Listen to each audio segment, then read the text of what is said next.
Everyone. तो कैसे हैं आप सब? आई होप आप सब अच्छे होंगे। स्वागत है आप सभी का आपके अपने चैनल जुनून पढ़ाई का में। तो हम लोग जो करंट अफेयर्स की घटना सार आई हुई है ईयरली, मतलब कि पूरे पूरे साल भर का जो करंट अफेयर्स है एक ही जो है बुक में आपको मिल जाती है, इसके माध्यम से उसको कवर कर रहे हैं। घटना सार में हमने 2 वीडियो पहले ही बना दिया है, जिसमें जो वन लाइनर फैक्ट थे उसको पहले वाले में देखा, दूसरे वाले में हमने जो राष्ट्रीय घटनाएं हैं वो कवर करना स्टार्ट किया था। और ये राष्ट्रीय घटनाओं का ही सेकंड वीडियो है, क्योंकि काफ़ी सारी राष्ट्रीय घटनाएं हैं। तो हम लोगों ने एक पार्ट पहले देखा था, ये उसका सेकंड पार्ट है। आई होप आपने जो प्रीवियस वीडियोस हैं उनको देखा होगा, आपने उनसे कुछ जाना समझा सीखा होगा। अभी हम लोग इसका अगला पार्ट लेकर के आ गए हैं। अगर हम लोग वीडियो के क्रम में बात करें तो ये हमारी वीडियो संख्या 3 है। ठीक है, चलिए स्टार्ट करते हैं आज की अपनी वीडियो को। यदि आपको सेशन पसंद आता है तो लाइक शेयर करना ना भूलें, चैनल को सब्सक्राइब ज़रूर करके रखिए ताकि आपको जो वीडियोस हैं उनका नोटिफिकेशन वगैरह मिलता रहे। अगर आप इसकी पीडीएफ चाहते हैं तो हमने अपने टेलीग्राम पे ऑलरेडी इसकी पीडीएफ भेज रखी है। टेलीग्राम चैनल का लिंक आपको हमारे इसी वीडियो के डिस्क्रिप्शन में मिल जाएगा, वहाँ पे जाकर के आप उसको ज्वाइन कर लीजिए। ठीक है, चलें। यदि हम आज के पहली घटना की बात करें तो जो हमारा पहली घटना है, यानी कि जो हमारी पहली घटना है उसमें आपसे क्या कह रहे हैं, डसॉल्ट रिलायंस एविएशन लिमिटेड के द्वारा फाल्कन 2000 जेट का उत्पादन। ठीक है, किसके द्वारा किया गया है? डसॉल्ट रिलायंस एविएशन लिमिटेड द्वारा। देखिए क्या कुछ खास पॉइंट्स है इसमें। तो पहले तो यही जानिए कि फ्रांस की ये कंपनी है डसॉल्ट एविएशन कंपनी। ठीक है, पहले तो यही पता होना चाहिए, वरना पता चला हम लोगों को लगा कि हमारे भारत की है, तो ऐसा नहीं है। ये फ्रांस की है डसॉल्ट एविएशन कंपनी। इनके द्वारा ये घोषणा की गई है कि वह falcon 2000 LXS business executive jet बनाने के लिए भारत में असेंबली लाइन बनाएगी। ठीक है, आगे देखिए इसकी घोषणा 2025 पेरिस एयर शो में की गई थी। कहाँ पे की गई थी? तो 2025 एयर शो में की गई थी, जो पेरिस में हुआ था। भारत में निर्मित पहला फाल्कन 2000 LXS ये विमान जो है 2028 में आने की संभावना है। डायरेक्ट क्वेश्चन बन सकता है कि ये जो विमान है वो भारत देश के भीतर कब तक आने की संभावना है? तो 2028 तक। आगे देखिए कि पहली बार डसॉल्ट अपने falcon 2000 LXS executive business jet का निर्माण फ्रांस के बाहर कर रहा है, जो कि भारत और वैश्विक दोनों बाजारों की ज़रूरतों की जो डिमांड्स है उसको पूरा करेगा। ठीक है, वहीं यदि हम आगे देखें तो डसॉल्ट राइफल जो है, राइफल नहीं, डसॉल्ट राफेल लड़ाकू विमानों का भी निर्माता है। तो जो राफेल है ना, वो भी किसके द्वारा बनाया गया था? इसी डसॉल्ट कंपनी के द्वारा बनाया गया था। जून 2025 में डसॉल्ट एविएशन ने हैदराबाद में लड़ाकू विमानों के धड़ के निर्माण के लिए टाटा एडवांस सिस्टम लिमिटेड के साथ एक समझौते पर हस्ताक्षर भी किया है। और हैदराबाद संयंत्र में आप देखिए तो 2028 में उत्पादन शुरू होने की जो उम्मीद है वो जताई जा रही है। डसॉल्ट एविएशन के इतिहास में ये पहली बार है कि उसके राफेल लड़ाकू विमान का ढांचा फ्रांस के बाहर कहीं निर्मित किया जाएगा। आगे देखिए कि falcon 2000 LXS business executive jet का जो निर्माण है ये महाराष्ट्र के मिहान विशेष आर्थिक क्षेत्र में Dassault Reliance aviation limited Nagpur सुविधा में किया जाएगा। और Dassault Reliance aviation limited Dassault aviation और रिलायंस एरोस्ट्रक्चर लिमिटेड के मध्य एक संयुक्त उद्यम है। वहीं आगे देखिए तो अब तक कंपनी ने फाल्कन 2000 विमान के लिए 100 से अधिक प्रमुख विभागों का संयोजन कर लिया है और अब ये विमान पूरा तैयार करेगा। भारत दुनिया का 5वां ऐसा देश बन जाएगा इसी के साथ जिसके पास बिजनेस एग्जीक्यूटिव जेट बनाने की क्षमता होगी। ठीक है, तो इसके पहले जो है वो 4 अन्य हैं जिनका नाम यहाँ पे आपको दिया हुआ है। कौन कौन है? फ्रांस है, कनाडा है, ब्राज़ील है, यूएस है। ठीक है, चाइना नहीं है इसमें। आगे देखिए इस प्रकार के विमान ये लोग पहले ही बनाते रहे हैं और इन विमानों का निर्माण वैश्विक बाजार और भारत के लिए किया जाएगा। आगे देखिए डसॉल्ट रिलायंस एविएशन लिमिटेड को फाल्कन श्रृंखला के लिए उत्कृष्टता केंद्र के रूप में डेवलप किया जाएगा, जिससे फाल्कन 6 और फाल्कन 8 कार्यक्रम जो है इसमें शामिल है। चलिए अगला जो है वो क्या है, वो एक समझौते से क्वेश्चन बना हुआ है, मतलब समझौते के बारे में बात हो रही है। सेफ्रॉन और HAL यानी कि हाल में लीप इंजन के पार्ट्स बनाने को लेकर के समझौता हुआ है। किसके किसके मध्य हुआ है? सेफ्रॉन और हाल के मध्य। ठीक है, आगे देखिए आपको यहाँ पे बताया जा रहा है कि भारत का जो हिंदुस्तान एरोनॉटिक्स लिमिटेड है, जिसको हम लोग शॉर्टकट में हाल कहते हैं, और फ्रांस की जेट निर्माता कंपनी जिसका नाम क्या है? शेफ्रॉन एयरक्राफ्ट, इसके मध्य में क्या है? एक इम्पॉर्टेंट पेरिस समझौता एयर शो के मध्य हुआ था। 55वां जो संस्करण पेरिस में एयर शो हुआ था ना, वहीं पे ये समझौता हुआ था। कुल मिला के ये छोटी सी बात है। ठीक है, आगे देखिए कि समझौते के तहत दोनों कंपनियां मिलकर के लीडिंग एज एविएशन प्रोपल्सन, जिसको LEAP यानी लीप कहा जा रहा है, इंजन के पार्ट्स तैयार करेंगी। यदि हम आगे देखें तो हाल यानी कि हिंदुस्तान एरोनॉटिक्स लिमिटेड ने यक्ष क्या है, तो पहले जो ट्विटर हुआ करता था अभी उसी का नाम चेंज करके यक्स हो गया है, तो इस पर इन्होंने एक पोस्ट डाली थी और उसमें उन्होंने कहा कि इस समझौते पर LCA डिवीज़न के GM अब्दुल सलाम और सेफ्रान एयरक्राफ्ट इंजन के वाइस प्रेसिडेंट डोमिनिक डुपुव के मध्य हस्ताक्षर हुए हैं। तो इन दोनों का नाम देख लीजिए, इतना भयंकर नाम है। आगे देखिए कि इसके अलावा शिप्रान तेजस MK2 के लिए 110 kN क्षमता वाला एक शक्तिशाली इंजन के निर्माण का भी प्रस्ताव किया गया है। वहीं आगे यदि हम देखें तो आगे आपको अगला जो पॉइंट है वो देखने को मिल रहा है, और वो क्या है कि अभी हाल ही में केंद्र सरकार के द्वारा 16वीं जनगणना 2027 की अधिसूचना जारी की गई है। तो चलिए देखते हैं क्या कुछ खास बातें हैं इसमें। तो केंद्रीय गृह मंत्रालय ने 16 जून 2025 को 2027 जनगणना की अधिसूचना जारी कर दी है। भारत सरकार ने 4 जून 2025 को 16 वर्षों के बाद, कहाँ 10 वर्ष में जनगणना कराई जाती थी, अभी देखिए 16 वर्षों के बाद 2027 में जनगणना कराने की जो घोषणा है वो की गई है। 2 चरणों में ये जनगणना कराई जाएगा। इसमें पहली बार जातिगत जनगणना भी शामिल है, ठीक है, यानी कि पहली बार है जब जातिगत जनगणना करवाई जाने वाली है। पता नहीं क्या है इन सब में, क्या ऐसा मिलेगा, खैर चलिए आगे देखिए। यह देश की पहली डिजिटल जनगणना होगी और स्वतंत्र भारत में पहली ऐसी जनगणना होगी जिसमें जातियों की गणना भी शामिल होने वाली है। बिहार, आंध्रा ये लोग पहले ही करवा चुके हैं, तो पूरे भारत देश के भीतर कि जो जातिगत जनगणना है वो अब करवाई जाएगी। आगे देखिए, अधिकांश क्षेत्रों के लिए संदर्भ तिथि 1 मार्च 2027 रखी गई है, जबकि लद्दाख, जम्मू कश्मीर, हिमाचल प्रदेश और उत्तराखंड के जो हिमाच्छादित यानी बर्फ से ढके हुए क्षेत्र हैं वहाँ के लिए 1 अक्टूबर 2026 होगी। वहीं देखिए तो ये कदम कोविड-19 के कारण 2023 में स्थगित हुई जनगणना को पुनः स्टार्ट करने का संकेत है। और जनगणना 2027 जिसे 28 फरवरी 2027 तक किया जाना है। डेटा की संदर्भ तिथि 1 मार्च 2027 को सुबह 12 बजे के पहले चरण में गृह सूचीकरण और दूसरे में जनसंख्या गणना होगी। अभी देखिए 2027 तक तो आपको सेंसस 2011 वाला ही पढ़ना है, तो अभी तो बहुत सारे पॉइंट्स उसमें लोगों को रटा भी गए हैं। आपने देखा होगा इस बार आरओ में लगभग 7 से 8 क्वेश्चंस पूछे गए थे सेंसस से, और पीसीएस भी पूछ लेता है लेकिन आरओ जितना नहीं पूछता, 2-4 क्वेश्चन ही बनते हैं उसमें। आगे देखिए कि घरों की सूची में 34 कालमों के अंतर्गत आंकड़े एकत्र होंगे, जबकि जनगणना में 28 कालम होंगे, तो ये थोड़ा कॉलम वगैरह हो सकता है पूछ ले जाएं। आगे देखिए कि जातिगत गणना 10 को बाद फिर से सरकारी स्तर पर की जाएगी, जिससे सामाजिक न्याय और नीतिगत जो निर्णय है उनमें सुधार जो है वो संभव होगा। जनगणना अधिनियम 1948 के तहत ये प्रक्रिया 16 जून 2025 को आधिकारिक रूप से अधिसूचित कर दी गई है, और ये जनगणना अब तक की 16वीं और यदि स्वतंत्र भारत की बात करें तो 8वीं जनगणना होगी, ठीक है। और 2 चरणों में होने वाली इस जनगणना के पहले चरण में हाउस लिस्टिंग ऑपरेशन यानी HLO, और दूसरे चरण में देखिए तो जनसंख्या गणना यानी PE कराई जाएगी। आगे देखिए कि ये जनगणना मोबाइल एप्लीकेशन का उपयोग करके डिजिटल माध्यम से होनी है, और लगभग 34 लाख प्रगणन और पर्यवेक्षक तथा 1.3 लाख जनगणना पदाधिकारी इस जनगणना के कार्य के लिए क्या किए गए हैं, अपॉइंट किए गए हैं।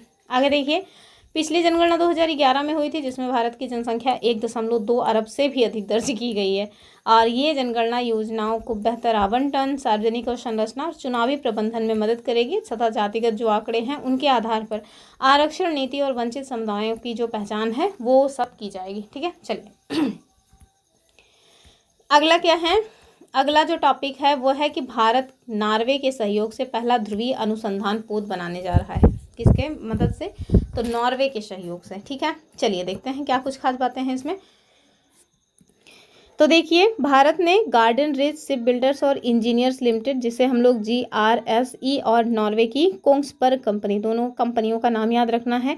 भारत की गार्डन रिच शिप बिल्डर्स और इंजीनियर्स लिमिटेड है, वहीं नॉर्वे की कौन सी है, तो नॉर्वे की है कोंग्सबर्ग कंपनी, ठीक है। इनके मध्य अभी हाल ही में रणनीतिक साझेदारी हुई है, किसके लिए, तो पहला स्वदेशी ध्रुवीय अनुसंधान पोत बनाने का ऐतिहासिक समझौता किसके मध्य हुआ है, भारत और नॉर्वे के मध्य, ठीक है। चलिए आगे आपसे बता रहे हैं 3 जून 2025 को केंद्रीय मंत्री, जिनका नाम क्या है, सर्बानंद सोनोवाल, इन्होंने समझौते पर हस्ताक्षर किए जो भारत की ध्रुवीय अनुसंधान क्षमताओं को मजबूत करने और मेक इन इंडिया पहल को बढ़ावा देने की दिशा में महत्वपूर्ण है। और ये जो पोत है वो राष्ट्रीय ध्रुवीय और महासागर अन्वेषण केंद्र के मार्गदर्शन में ध्रुवीय और महासागर अनुसंधान का समर्थन करेगा। भारत लंबे समय से मतलब अंटार्कटिका और आर्कटिक अनुसंधान में सक्रिय है, लेकिन अब ये विदेशी जहाज़ों पर निर्भर नहीं रहेगा। आगे देखिए कि यह जो पोत है यानी कि इस पोत का उद्देश्य गहरे समुद्र अन्वेषण, समुद्री पारिस्थितिकी तंत्र अनुसंधान, ध्रुवीय बर्फ और जलवायु अध्ययन तथा अंटार्कटिका और दक्षिणी महासागर में मिशनों का समर्थन करना है। और इस सहयोग से भारत के वैज्ञानिक बुनियादी ढांचे में भी सुधार होगी, समुद्री सुरक्षा और विकास के लिए अंतर्राष्ट्रीय साझेदारी मजबूत होगी। साथ ही भारत एक प्रमुख वैज्ञानिक और जहाज मिशन निर्माण शक्ति के रूप में भी क्या होगा, स्थापित हो जाएगा। आगे देखिए जो अगला पॉइंट है वो क्या है, तो वो है हमारा मुंबई दिल्ली एक्सप्रेसवे पर भारत का पहला पशु ओवरपास कॉरिडोर। क्या है, तो भारत का पहला पशु ओवरपास कॉरिडोर बन रहा है कहाँ पर, तो मुंबई दिल्ली एक्सप्रेसवे पर। ठीक है, चलिए देखते हैं क्या कुछ है इसमें। तो राष्ट्रीय राजमार्ग प्राधिकरण, जिसे हम लोग national highway authority of India कहते हैं, NHAI, इसके द्वारा दिल्ली मुंबई एक्सप्रेसवे पर क्या किया जा रहा है, तो देश का पहला पशु ओवरपास कॉरिडोर का निर्माण किया जा रहा है। वहीं आगे देखिए कि दिल्ली मुंबई एक्सप्रेसवे का 12 किलोमीटर हिस्सा कहाँ से जा रहा है, तो रणथंभौर टाइगर रिजर्व के बफर जोन से होकर गुजरता है, इसको याद रखिएगा। इसमें पशुओं के लिए 5 वाइल्ड लाइफ ओवरपास और भारत का सबसे लंबा अंडरपास तैयार किया गया है, जिसे ऊपर से पेड़ों पौधों और घास से कवर भी किया गया है, जिससे ये जंगल की तरह ही दिखाई दे और जानवर बिना किसी घबराहट के सड़क को पार कर सकें। ठीक है, और इस ओवरपास के निर्माण से बाघों और तेंदुओं जैसी प्रजातियों की सुरक्षित जो आवाजाही है वो संभव हो सकेगी। साथ ही मानव पशु संघर्ष में भी थोड़ा कमी वगैरह देखने को मिल सकती है। और ये ओवरपास कॉरिडोर समग्र रूप से सतत और इको फ्रेंडली स्टाइल से इंफ्रास्ट्रक्चर का एग्जाम्पल भी बन रहा है। आगे देखिए कि भारत में खुरधारी जानवरों की जनसंख्या का आकलन किया गया है। तो ऐसे जानवर जिनके खुर पाए जाते हैं, कुत्ते वगैरह इसमें शामिल नहीं होंगे, जैसे गाय भैंस, ये लोग जो है ना इनके अंदर खुर पाए जाते हैं, तो उनकी बात हो रही है। तो इसमें क्या कुछ किया जाएगा, देख लीजिए कि हाल ही में नेशनल टाइगर कंजर्वेशन अथॉरिटी, जिसे हम लोग NTCA कहते हैं, और wild life institute of India यानी WII, इनके द्वारा जारी एक विस्तृत रिपोर्ट में भारत के जंगल में जो खुरधारी स्तनधारी हैं, जिन्हें क्या कहते हैं, उंगुलेट्स है दरअसल, इनकी आबादी का आकलन किया गया। तो चलिए देखते हैं क्या कुछ इसमें निकल के आया है। तो ये जो अध्ययन है 2022 की अखिल भारतीय बाघ जनगणना के आंकड़ों पर आधारित है। पहली बार इन प्रजातियों की व्यापक स्थिति और विवरण, मतलब कि जो वितरण या विवरण है वो इसको दर्शा रहा है। भारत के जंगलों में बाघों के मुख्य शिकार के रूप में चीतल, जिसे हम लोग स्पॉटेड डियर भी कहते हैं, सांभर यानी कि बड़ा हिरण, और गौर भारतीय बाइसन, ये सारे इसमें प्रमुख हैं। रिपोर्ट के अनुसार देखें तो चीतल सबसे अधिक जनसंख्या में या सबसे अधिक संख्या में पाए जाने वाला खुरधारी स्तनपायी है, जो विभिन्न प्रकार के आवासों में जीवित रह सकता है। वहीं सांभर की बात करें तो सांभर की जो आबादी है वो अधिकांश बाघ क्षेत्रों में स्थिर है, विशेषकर मध्य भारत और वेस्टर्न घाट में।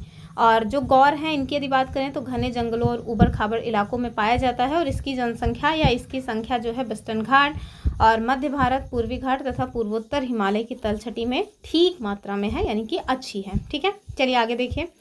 आगे यहाँ पे आपको बता रहे हैं कि जो उड़ीसा है, झारखंड, छत्तीसगढ़, ऐसे जो पूर्व मध्य राज्य हैं, यहाँ पे मतलब कि इन प्रजातियों की संख्या में काफ़ी गिरावट देखी गई है, जिसके कारण मतलब क्या हो सकते हैं ये आपको बता रहे हैं कि ये इनके जो प्रमुख कारण है, पहला तो आवासीय क्षरण। UPPSS ने इस तरह का एग्जाम पूछ रखा है कि जो मतलब कि जानवर हैं उनकी विलुप्ति का मुख्य कारण क्या है, तो ये यही कारण होता है, उनके आवासों का नाश होना। ठीक है, दूसरा वामपंथी उग्रवाद, चौथा है जीविकोपार्जन के लिए शिकार आदि शामिल। ठीक है, बहुत सारे लोग शिकार कर जाते हैं जानवरों का, तो ये सारी चीज़ें इसमें शामिल हैं। फिर देखिए अन्य प्रजातियों में आपको नीलगाय, जिनसे बहुत जान उब गया है हम लोगों का, मतलब सोच नहीं सकते आप लोग कि हम लोग ठीक ठाक किसान की कैटेगरी में आते हैं। भगवान ने दिया हुआ है इतना खेत, बावजूद इसके खाने भर का नहीं हो पाता। मतलब 7-8 बीघे आप धान गेहूं लगाओगे और आपको खाने भर का नहीं होगा। 5 बीघे आप सरसों लगाओगे, सरसों तेल आपको खरीद के खाना पड़ेगा। और इसके पीछे का रीज़न केवल 2 है, एक तो नीलगाय और दूसरा जो सांड छोड़े गए हैं। इतना मतलब आफत एकदम गले तक आ गया है, बस कुछ कर नहीं पा रहे हैं लोग, क्या करें।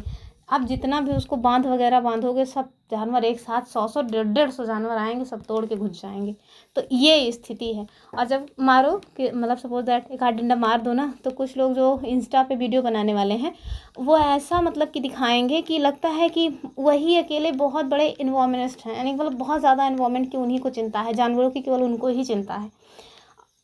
अरे जब देखो आप कि कैसे किसान की पूरे साल भर की मेहनत और मतलब कि कमाई शून्य हो जाए, तब आपको पता चलेगा कि ये दर्द क्या है एग्जैक्टली। लेकिन जिसको केवल और केवल व्यूज़ लेने हैं, संवेदना लेकर के पैसा कमाना है, उनके लिए तो ये सारी चीज़ें हवा हवाई ही। खैर आगे देखते हैं। तो अन्य प्रजातियों में यदि हम देखें तो नीलगाय भारत की सबसे बड़ी मृग प्रजाति है, जो कृषि क्षेत्रों में भी देखी जाती है। इनकी संख्या कुछ क्षेत्रों में अधिक है, लेकिन कुछ स्थानों पर ये फसलों को नुकसान पहुंचाने के कारण मानव वन्यजीव संघर्ष का कारण बनती है। जितना नीलगाय नहीं है, उससे ज़्यादा तो योगी बाबा के छोड़े गए सांड हैं। आगे देखिए, अगला जो है क्या है, हॉग, डियर और बारहसिंगा। तो बारहसिंगा, ठीक है। इनकी प्रजातियों की बात करें तो ये विशेष रूप से घास के मैदानों और आर्द्र भूमियों में पाई जाती हैं। इनके आवासों के क्षरण के कारण इनकी संख्या में गिरावट आई है। वहीं यदि हम जंगली भैंसा की बात करें तो ये प्रजाति अब केवल कुछ ही क्षेत्रों में सीमित है, जैसे कि असम और छत्तीसगढ़ में आवासीय क्षरण और पालतू भैंसों के साथ संकरण इसके लिए खतरा बना हुआ है। वहीं हम देखें तो खुरधारी स्तनधारियों की संख्या में गिरावट बाघों के लिए गंभीर चिंता का विषय है, क्योंकि वे उनके मुख्य शिकार हैं। जब शिकार की उपलब्धता कम होती है तो बाघ मानव बस्तियों की ओर बढ़ते हैं और पालतू जानवरों का शिकार करते हैं, जिससे मानव बाघ जो संघर्ष है वो बढ़ता है। हम लोगों की साइड तो ये बाघ वगैरह है नहीं, वरना नीलगाय को वैसे ही निपटा दें। हम लोगों के यहाँ तो बस यही नीलगाय, कुत्ता, यही सब मिलता है। आगे देखिए, अगली जो खबर है वो कह रहे हैं कि देश का पहला स्वदेशी लार्ज लैंग्वेज मॉडल, नाम क्या है, भारत जीन। चलिए देख लेते हैं इसमें क्या है। तो केंद्रीय विज्ञान और प्रौद्योगिकी राज्य मंत्री स्वतंत्र प्रभार, नाम क्या है, डॉक्टर जितेंद्र सिंह। इन्होंने 2 जून, कब, तो 2 जून 2025 को भारत जिन भारतीय भाषाओं के लिए देश का पहला स्वदेशी रूप से विकसित सरकारी वित्त पोषित आर्टिफिशियल इंटेलिजेंस यानी AI आधारित multi modal large language model को स्टार्ट किया है। वहीं हम देखें तो ये जो भारत जिन है उसके बारे में आगे आपको बता रहे हैं कि ये 22 भारतीय भाषाओं में भारत का पहला स्वदेशी रूप से विकसित सरकार के द्वारा वित्त पोषित multi modal large language model है, ठीक है। आगे देखिए, तो मल्टी मॉडल LMS यानी कि लार्ज लैंग्वेज मॉडल्स में मतलब वे बड़े भाषा मॉडल होते हैं जिन्हें विभिन्न प्रकार के डेटा यानी जैसे टेक्स्ट, इमेज, ऑडियो और वीडियो पर प्रशिक्षित किया जाता है, जो उन्हें जटिल मानव भाषा तथा मल्टीमीडिया को समझने और व्याख्या करने में सक्षम बनाता है। अनेक डेटा प्रकारों में सुसंगत प्रतिक्रिया जो है प्रदान करने की उनकी क्षमता उन्हें यूनी मॉडल की कमियों को दूर करने में मदद करती है, जैसा कि ChatGPT के जो पिछले संस्करण रहे हैं वो। आगे देखिए, इसे national mission on interdisciplinary cyber physical systems, ठीक है, NMICPS, IIT बॉम्बे में टेक्नोलॉजी इनोवेशन और IOE के लिए TIS फाउंडेशन के द्वारा क्रियान्वित किया जा रहा है, अर्थात बनाया जा रहा है, जो भी कहें आप। आगे देखिए, NMICPS को 2018 में विज्ञान और प्रौद्योगिकी मंत्रालय के द्वारा साइबर भौतिक प्रणालियों तथा नए युग की प्रौद्योगिकियों में नवाचार तथा अनुसंधान और विकास को बढ़ावा देने के लिए लॉन्च किया गया है। और इसका उद्देश्य क्या है, तो भारतीय मूल्यों पर आधारित नैतिक समावेशी बहुभाषी AI को बढ़ावा देना, स्वास्थ्य सेवा, एग्रीकल्चर, शिक्षा और शासन में क्षेत्र विशिष्ट समाधान प्रदान करना और साथ में स्थानीय भाषा बोलने वाले AI संचालित ग्रामीण टेलीमेडिसिन को भी बढ़ावा देना, ठीक है। चलिए आगे देखिए, विश्व का सबसे ऊंचा चिनाब रेल ब्रिज और भारत का पहला केबल स्टेड रेल ब्रिज अंजी खात की बात हो रही है। तो चलिए देख लेते हैं कि प्रधानमंत्री मोदी जी ने 6 जून 2025 को जम्मू कश्मीर में चिनाब नदी पर चिनाब रेल ब्रिज और अंजी नदी, जो चिनाब नदी की एक सहायक नदी है, यहाँ पे अंजी खात ब्रिज का उद्घाटन किया है, ठीक है। अब सपोज दैट अंजी नदी ना देख करके चिनाब दिए रहें तो आप चिनाब नदी पे ही टिक करके आ जाइएगा, या हो सकता है इस तरह की जो चीज़ें हैं ना स्टेटमेंट में क्वेश्चन बनते हैं। आगे देखिए, ये पुल कहाँ पे बन रहा है, तो रियासी जिले के कौरी और बक्कल को जोड़ने का काम कर रहा है। किसको जोड़ रहा है, तो रियासी जिले का कौरी और बक्कल समझ रहे हैं, बक्कल। लड़कियां तो जान ही रही होंगी, पहले जो है महिलाएं बाल में लगाया करती थी। आगे देखिए कि जो चिनाब रेल मतलब की ब्रिज है, ये रियासी जिले में स्थित विश्व का सबसे ऊंचा रेलवे आर्च ब्रिज है, जिसकी ऊंचाई कितनी है, 359 मीटर है, जो कि फ्रांस के एफिल टावर से 35 मीटर ऊंचा है। और इसकी लंबाई की यदि बात करें तो 1315 मीटर है। और ये देखिए, तो यह जो पुल है ना, वो 8 तीव्रता के भूकंप, 40 टन TNT तक के विस्फोट, 20 डिग्री सेल्सियस का टेम्परेचर और 266 किलोमीटर प्रति घंटा की गति वाली वायु को सहन करने की क्षमता रखता है। मतलब ठीक ठाक इसकी कंडीशन है, इसकी जो एफिशिएंसी है वो ज़्यादा है, कुल मिला के ये बात है। आगे देखिए, इस पुल का निर्माण कोंकण रेलवे कारपोरेशन द्वारा तथा न्यू IISC बेंगलुरु के द्वारा डिजाइन की गई है। आगे आपसे बता रहे हैं कि IIT दिल्ली और IIT रुड़की ने भूकंपीय विश्लेषण किया है, जबकि रक्षा अनुसंधान और विकास संगठन हमारा जो DRDO है, इसने सुनिश्चित किया कि जो पुल है ना वो विस्फोट प्रतिरोधी है, मतलब बम से वो उड़ेगा नहीं जल्दी। आगे देखिए, इस पुल का एक महत्वपूर्ण जो गुण है वो ये है कि ये 8 पुलों में से एक के खराब हो जाने पर भी स्थिर और कार्यशील बना रहेगा, जिससे जो ट्रेनें हैं वो धीमी गति से चल सकती हैं। और इस पुल के निर्माण में लगभग 29,880 टन स्टील, टन होना चाहिए बट केवल टन होना चाहिए था, स्टील का प्रयोग किया गया है। और इसकी उम्र कितनी बताई जा रही, कम से कम 120 वर्ष, ठीक है, यानी कि कम से कम 120 वर्ष तक तो ये काम करता ही रहेगा। और आगे देखिए, जो अंजीखात ब्रिज है उसके बारे में बता रहे हैं कि ये भारत का पहला केबल स्टेड रेल ब्रिज होने के साथ ही चिनाब रेल ब्रिज के बाद भारत का दूसरा सबसे ऊंचा रेल ब्रिज है। और चिनाब और अंजीखात ब्रिज जम्मू कश्मीर के उधमपुर श्रीनगर बारामूला रेल रिंग, जिसे USBRL परियोजना कहा जा रहा है, उसका हिस्सा है। और ये रेलवे नेटवर्क 272 किलोमीटर लंबा है, ठीक है, कितना लंबा है, 272 किलोमीटर, 43,780 करोड़ रुपए की लागत से इसको बनाया गया है। आगे आपसे बता रहे हैं कि हिमालयन इलाके से गुजरती इस रेल लाइन में टोटल आपको 36 सुरंगें मिलेंगी, जो 119 किलोमीटर तक फैली हैं। और 943 पुल कश्मीर की विभिन्न घाटियों, चोटियों और पर्वतीय दर्रों पर बनाए गए हैं। आगे देखिए, नेक्स्ट क्या है, नेक्स्ट है मिजोरम देश का पहला, गोवा दूसरा, त्रिपुरा तीसरा और हिमाचल चौथा पूर्ण साक्षर राज्य बना है। ये तो हम लोगों ने घटना चक्र जो देखी थी, आंख वाली दृष्टि, उसमें भी पढ़ा हुआ था। चलिए देख लेंगे दोबारा से इसको। तो अंतर्राष्ट्रीय साक्षरता दिवस 8 सितंबर 2025 पर हिमाचल प्रदेश के मुख्यमंत्री सुखविंदर सिंह सुक्खू ने राज्य के पूर्ण साक्षर राज्य बनने की घोषणा की। इस उपलब्धि के साथ हिमाचल प्रदेश पूर्ण साक्षर राज्य बनने वाला मिजोरम, गोवा, मतलब राज्य बनने वाला मिजोरम, गोवा और त्रिपुरा के बाद चौथा राज्य बन गया, ठीक है। तो चौथा बना हुआ है।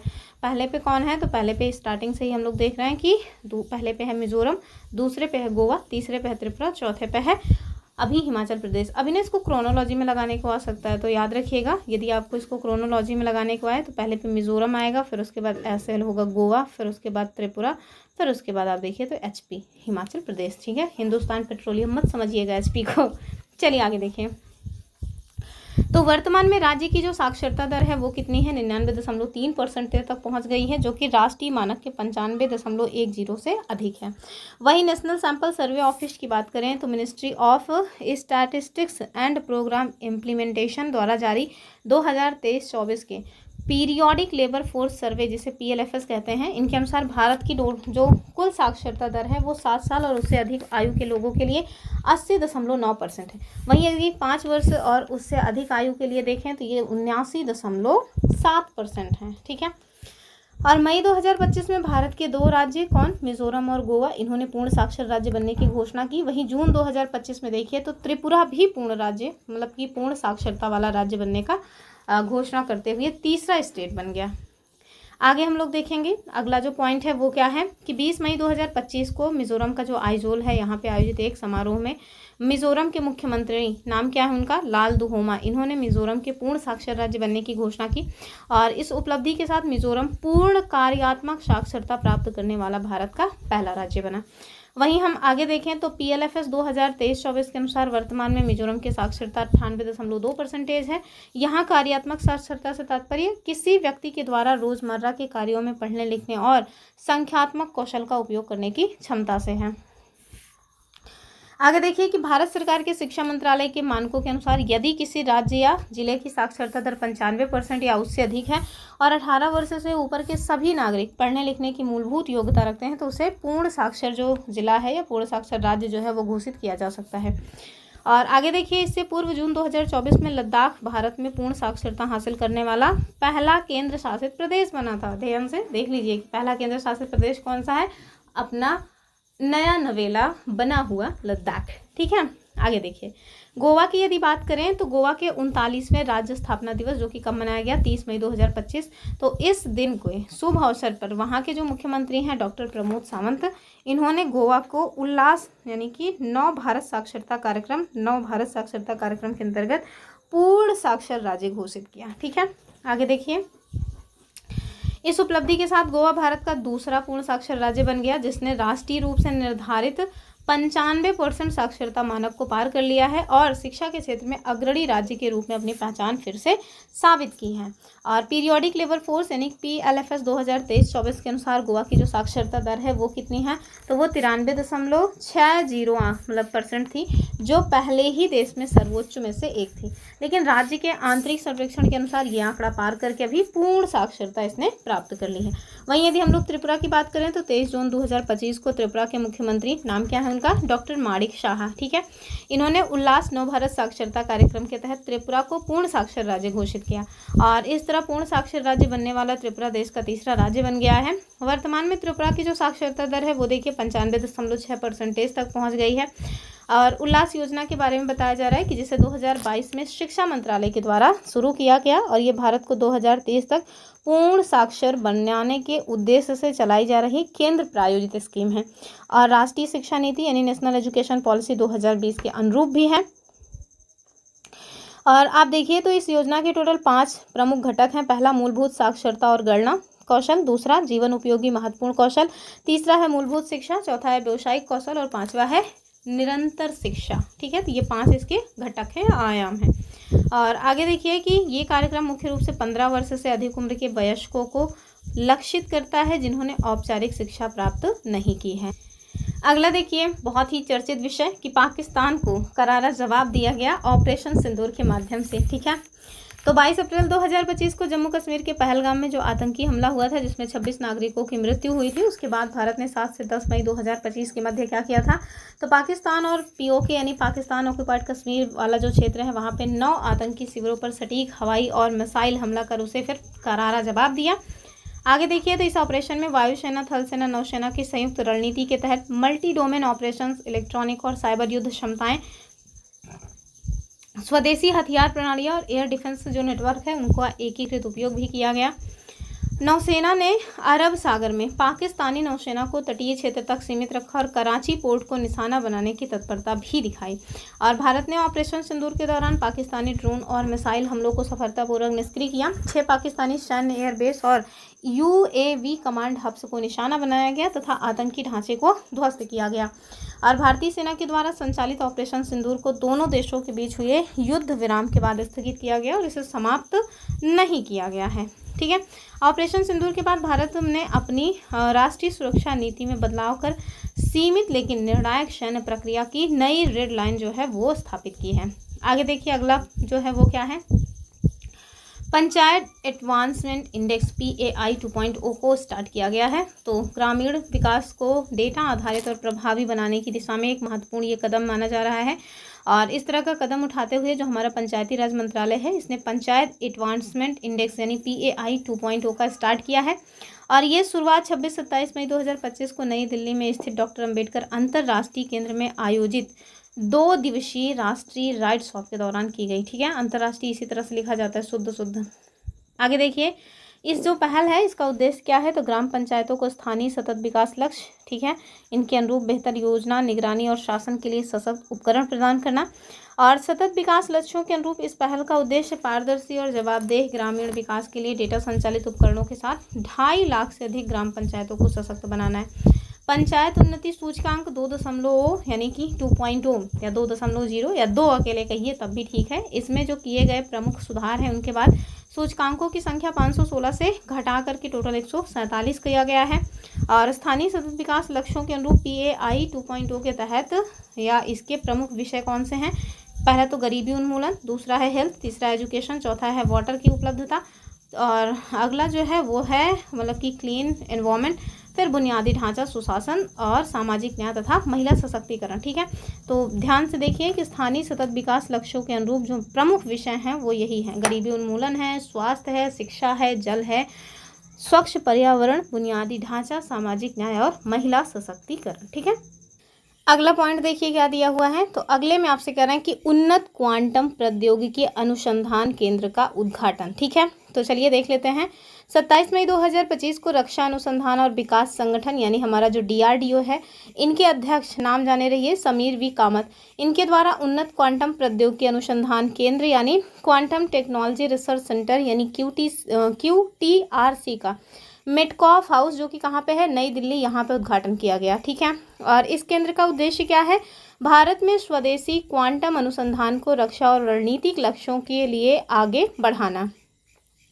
क्वांटम प्रौद्योगिकी केंद्र की बात करें तो अत्याधुनिक बुनियादी ढांचे से युक्त है और भारत को क्वांटम नवाचार में अग्रणी बनाने की दिशा में ये एक महत्वपूर्ण कदम भी है।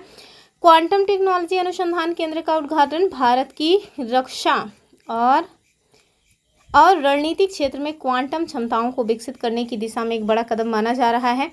वैश्विक स्तर पर क्वांटम कंप्यूटिंग और क्रिप्टोग्राफी में तेज प्रतिस्पर्धा को देखते हुए भारत अपनी प्रौद्योगिकी आत्मनिर्भरता और सुरक्षा सुनिश्चित करने हेतु सक्रिय हो रहा है।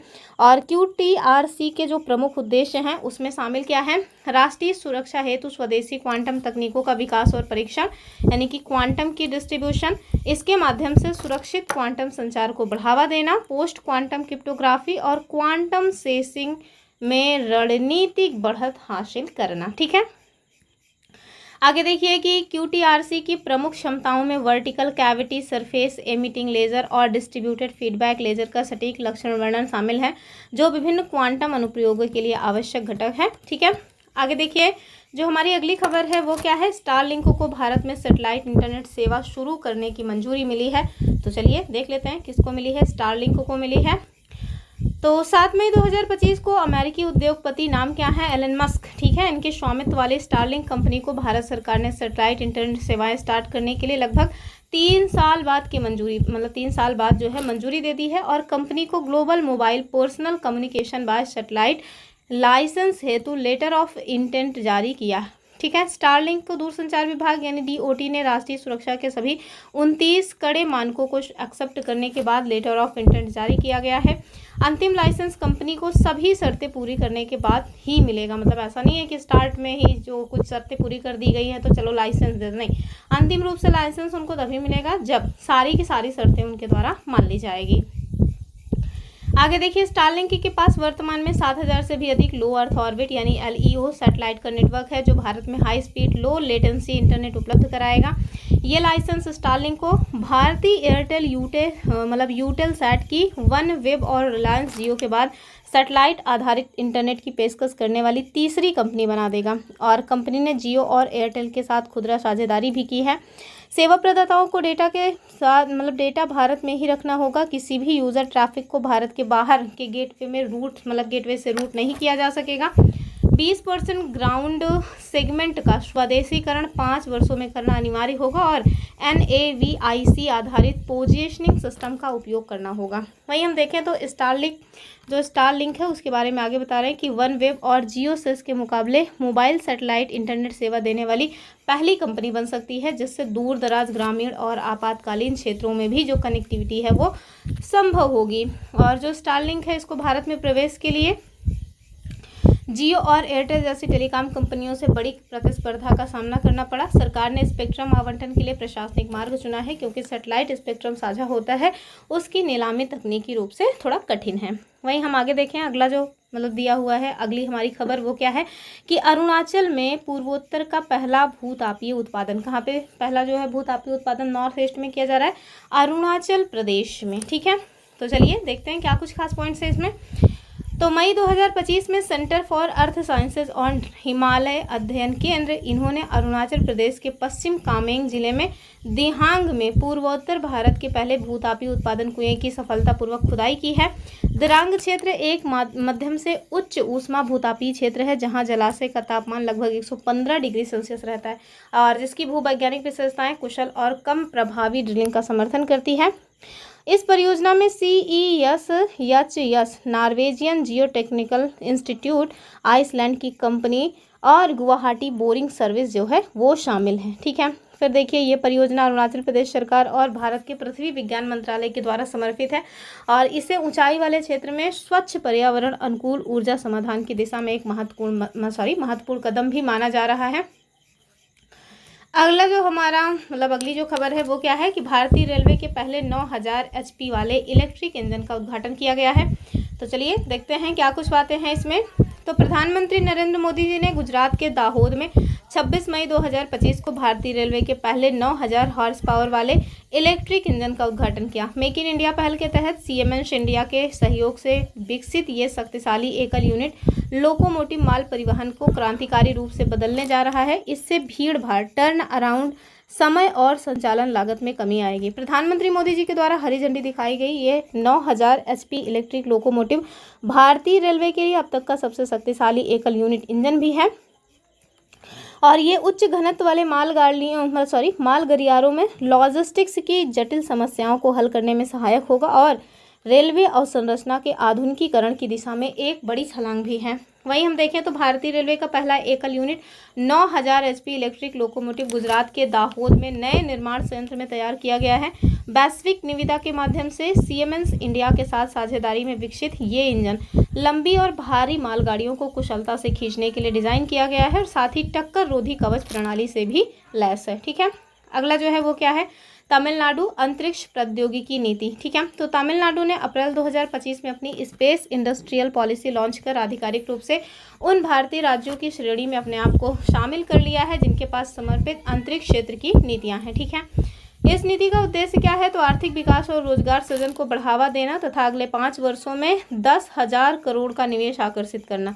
वहीं ये राज्य यह जो पहल है राज्य की एरोस्पेस और सैटेलाइट टेक्नोलॉजी में बढ़ती भूमिका को रेखांकित करती है।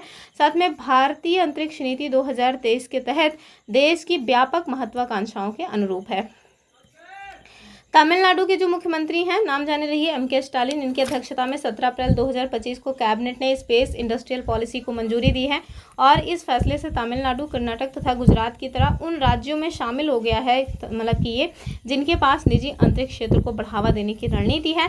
और ये निर्णय इन स्पेस के सुझावों के बाद लिया गया है और गैर सरकारी संस्थाओं को प्रोत्साहित करने की जो बात है वो आपको यहाँ पे दिखाया गया है कि प्रोत्साहित करने की राष्ट्रीय प्राथमिकताओं के अनुरूप है।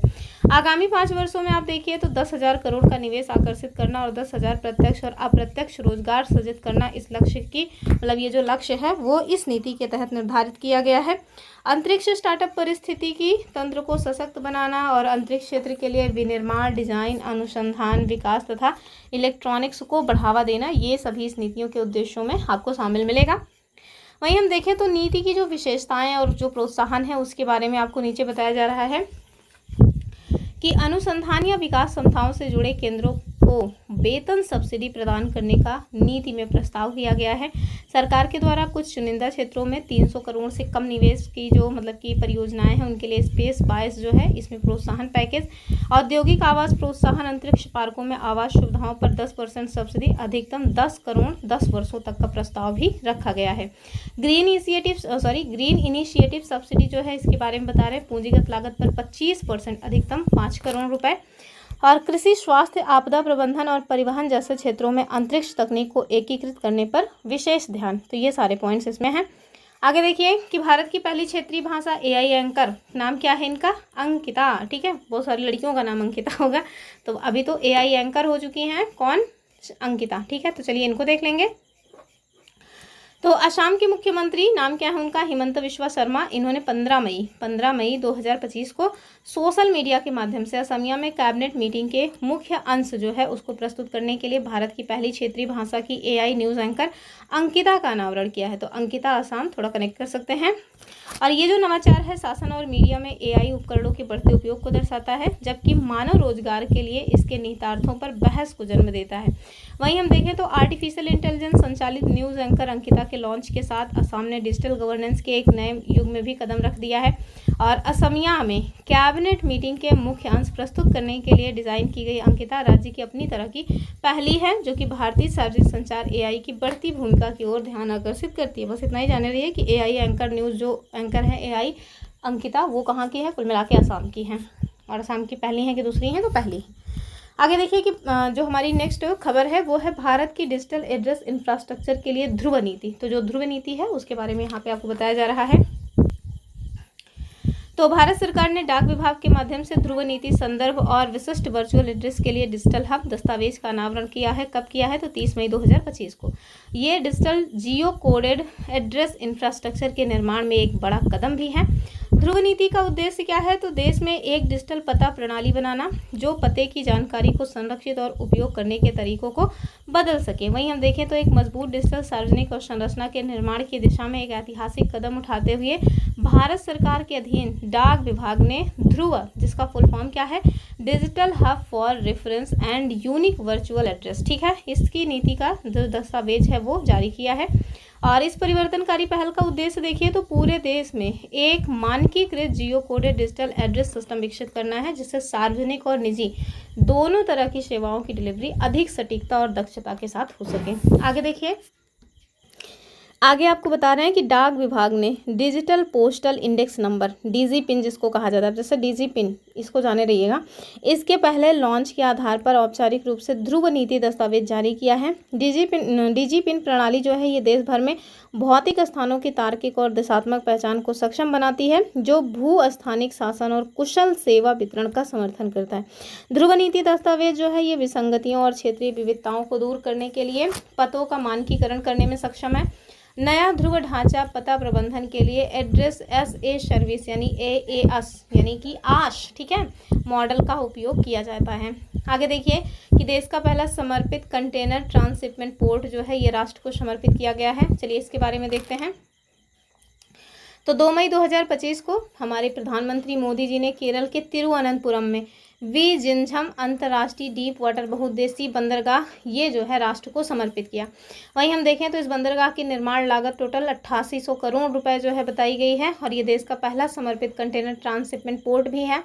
बंदरगाह की प्राकृतिक गहराई वाला ड्राफ्ट लगभग 20 मीटर है, जो विश्व के कुछ चुने हुए बंदरगाहों में पाया जाता है, और ये बंदरगाह विश्व के सबसे व्यस्त समुद्री व्यापार मार्गों के निकट स्थित है, जिससे भारत की समुद्री कनेक्टिविटी और प्रतिस्पर्धात्मकता बढ़ेगी, ठीक है। आगे देखिए, विजिंझम पोर्ट ट्रांसशिपमेंट के लिए भारत की विदेशी बंदरगाहों पर निर्भरता को घटाएगा, जैसे कोलंबो और सिंगापुर। वहीं आगे हम देखें तो ये बंदरगाह माल ढुलाई के समय और लागत दोनों को कम करेगा, जिससे भारत की आर्थिक दक्षता में क्या होगा, वृद्धि होगा। आगे देखिए कि भारत की समुद्री सीमाओं के निकट ये बंदरगाह सुरक्षा के दृष्टिकोण से भी अत्यंत महत्वपूर्ण है। विशेष रूप से हिंद महासागर क्षेत्र में भारत की भूमिका को ये मजबूत करेगा। सशक्त मतलब होता है मजबूत करना।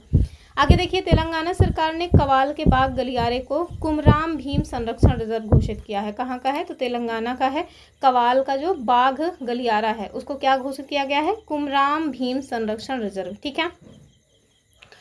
तो 30 मई 2025 को तेलंगाना सरकार ने वन्यजीव संरक्षण अधिनियम 1972 के तहत आदेश जारी कर जो कवाल टाइगर रिजर्व है जो कि तेलंगाना का है, और ताडोबा अंधारी टाइगर रिजर्व जो कि महाराष्ट्र का है, इसको जोड़ने वाले एक महत्वपूर्ण बाघ गलियारा जिसका नाम क्या है, कुमराम भीम संरक्षण रिजर्व, इसके रूप में घोषित किया है, ठीक है। आगे देखिए कि लगभग 1493 यानी कि 1492.88 वर्ग किलोमीटर में फैला ये नव घोषित रिजर्व भारत की बड़ी बिल्लियां कौन सी हैं पता है कि नहीं, अभी तो बताया था। इनकी आबादी और मध्य भारतीय परिदृश्य के अन्य महत्वपूर्ण जैव विविधता की रक्षा के प्रयासों को मजबूत करता है।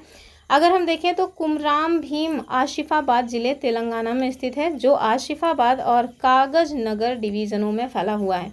इसमें आपको 10 मंडल और 78 आरक्षित वन ब्लॉक मतलब मिलेंगे, जिसमें गरलापेट, अदा मानिकगढ़, पूर्व और पश्चिम बिज्जुर, कदम्बा इत्यादि जो है वो प्रमुख हैं। और ये क्षेत्र वन्यजीव गलियारे का एक महत्वपूर्ण हिस्सा भी है, जो कवाल टीआर को महाराष्ट्र TATR कन्हार गांव, तिफेश्वर और चपराला वन्यजीव अभ्यारण्यों के साथ साथ छत्तीसगढ़ में इंद्रावती टीआर को जोड़ता है, ठीक है। अगला जो है वो देखिए कि जो हमारी बेंगलुरु है ना, वो आधिकारिक रूप से भारत की तेंदुआ राजधानी बनी है, ठीक है। तो इसमें क्या कुछ बातें हैं कि हाल ही में बेंगलुरु को आधिकारिक रूप से भारत की तेंदुआ राजधानी घोषित किया गया है, जिससे ये मेट्रो शहरों के किनारे पर रहने वाले स्वतंत्र रूप से जो भी विचरण करने वाले जंगली तेंदुए हैं, इनकी सबसे अधिक संख्या वाला शहर बन गया है, ठीक है। तो अभी समझ आ रहा है कि सबसे अधिक संख्या वाला जो मतलब शहर है वो कौन सा बन गया है तेंदुओं के लिए, बेंगलुरु, ठीक है। आगे देखिए, होले मट्टी नेचर फाउंडेशन, जिसे HNF शॉर्ट में कहा जाता है, इनके द्वारा किया गया 1 वर्ष लंबा सर्वेक्षण और संरक्षणवादी डॉक्टर संजय गुब्बी के नेतृत्व में किए गए अध्ययन के अनुसार जो बेंगलुरु है इसके आसपास के जंगलों और झाड़ियों में वर्तमान में लगभग 80 से 85 तेंदुए रहते हैं, ठीक है। आगे देखिए, जो इसे एक दुर्लभ शहरी क्षेत्र बनाता है, जो मुंबई की ज्ञात आबादी जहाँ पे कितने तेंदुए हैं 54, इनसे भी अधिक है। आगे देखिए कि बेंगलुरु में है बनरघट्टा राष्ट्रीय उद्यान, तो ये ऑलरेडी क्वेश्चन पूछा जा चुका है, ठीक है। कि कर्नाटका में, ऐसा मतलब बेंगलुरु नहीं, कर्नाटका में याद रखिएगा कि बन्नेरघट्टा राष्ट्रीय उद्यान कहाँ है, कर्नाटका में। यहाँ पे तेंदुओं की संख्या लगातार बढ़ रही है, जो कड़ी सुरक्षा और बेहतर शिकार उपलब्धता और स्थानीय समुदायों के साथ कोऑपरेशन के कारण ही संभव हुआ है। ठीक है, सहअस्तित्व मतलब होता है कोऑपरेशन। वहीं अगली खबर है कि मध्य प्रदेश का नौरादेही अभ्यारण्य चीतों का तीसरा अस्थायी आवास बना है। तो यदि हम इसकी बात करें तो चीतों के पुनर्वास की दिशा में भारत ने एक और बड़ा कदम उठाया है। मध्य प्रदेश, जो अब चीता स्टेट के नाम से प्रसिद्ध भी हो चुका है, जल्द ही नौरादेही अभ्यारण्य को चीतों का तीसरा अस्थायी आवास वहां पे बनाया जाएगा।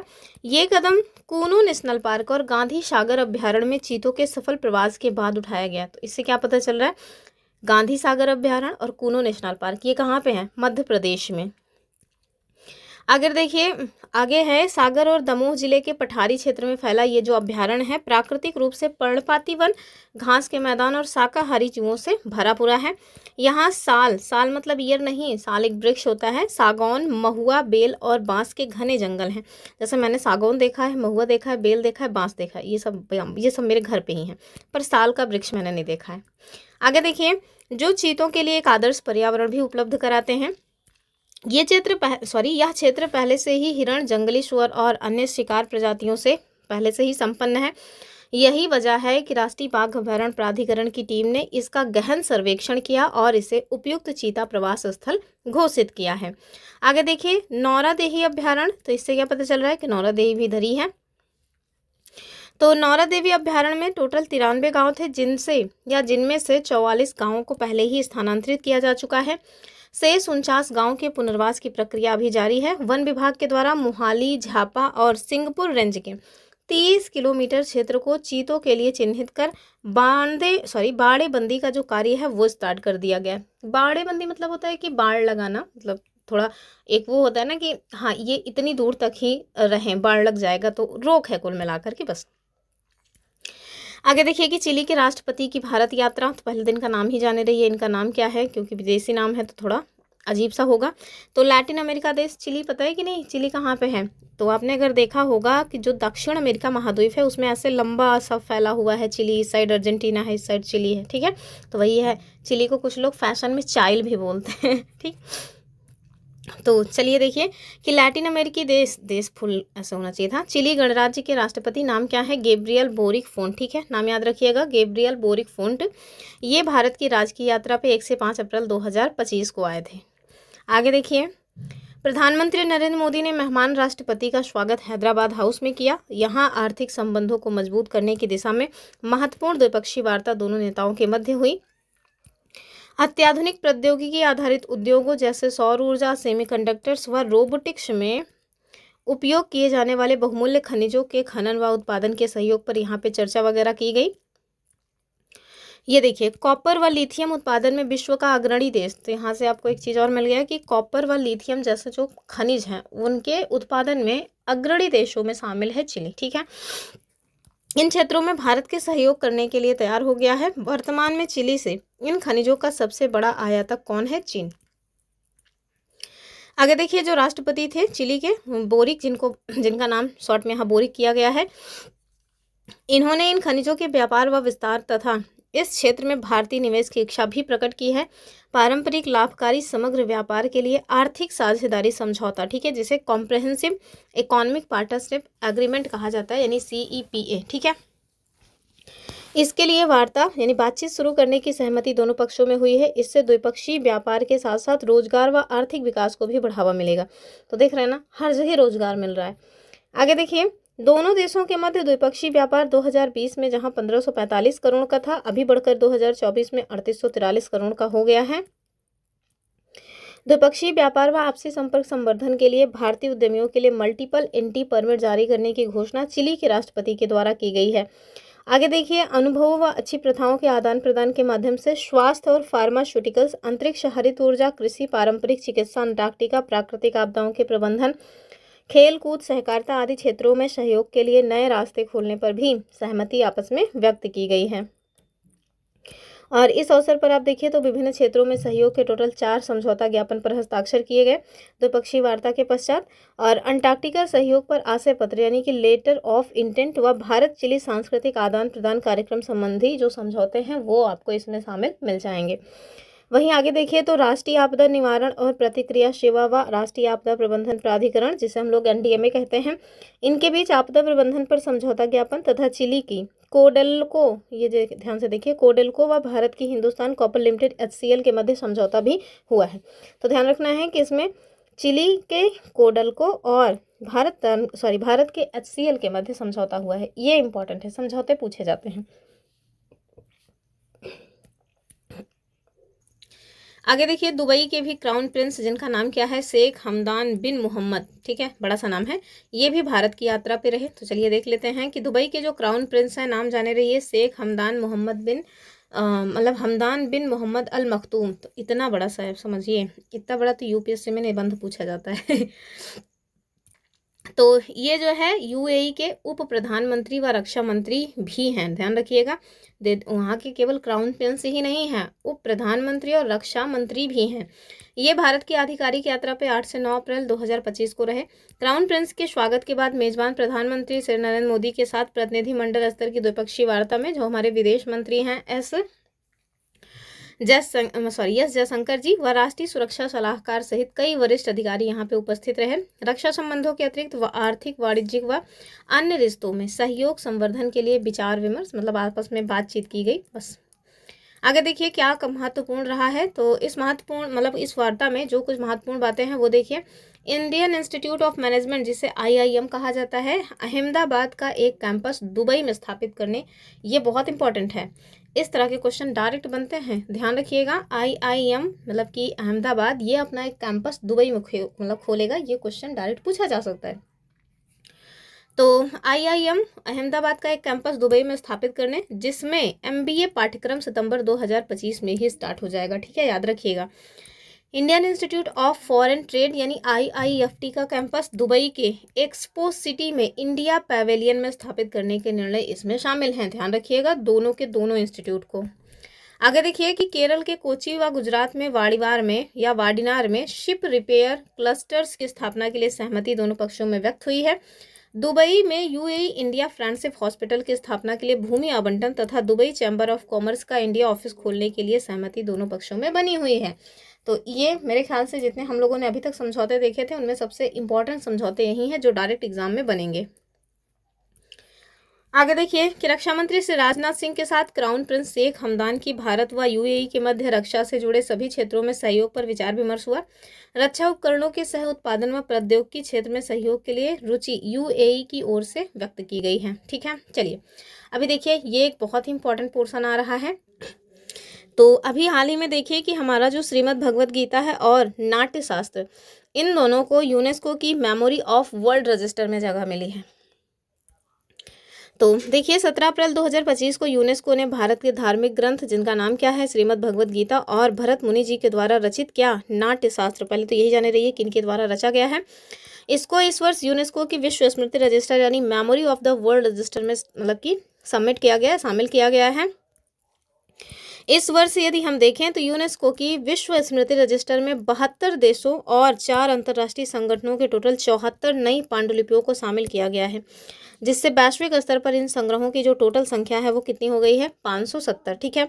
आगे देखिए कि यूनेस्को के विश्व स्मृति रजिस्टर का उद्देश्य क्या है, तो विश्व की महत्वपूर्ण दस्तावेजी और विरासतों को संरक्षित कर उन्हें विश्व के समक्ष लाना, साथ ही विश्व के दस्तावेजी विरासतों को सुरक्षित करना, उनके सार्वभौमिक पहुंच सुनिश्चित करना और दस्तावेजी विरासतों के इम्पोर्टेंस के बारे में लोगों में जागरूकता बढ़ाना, ठीक है।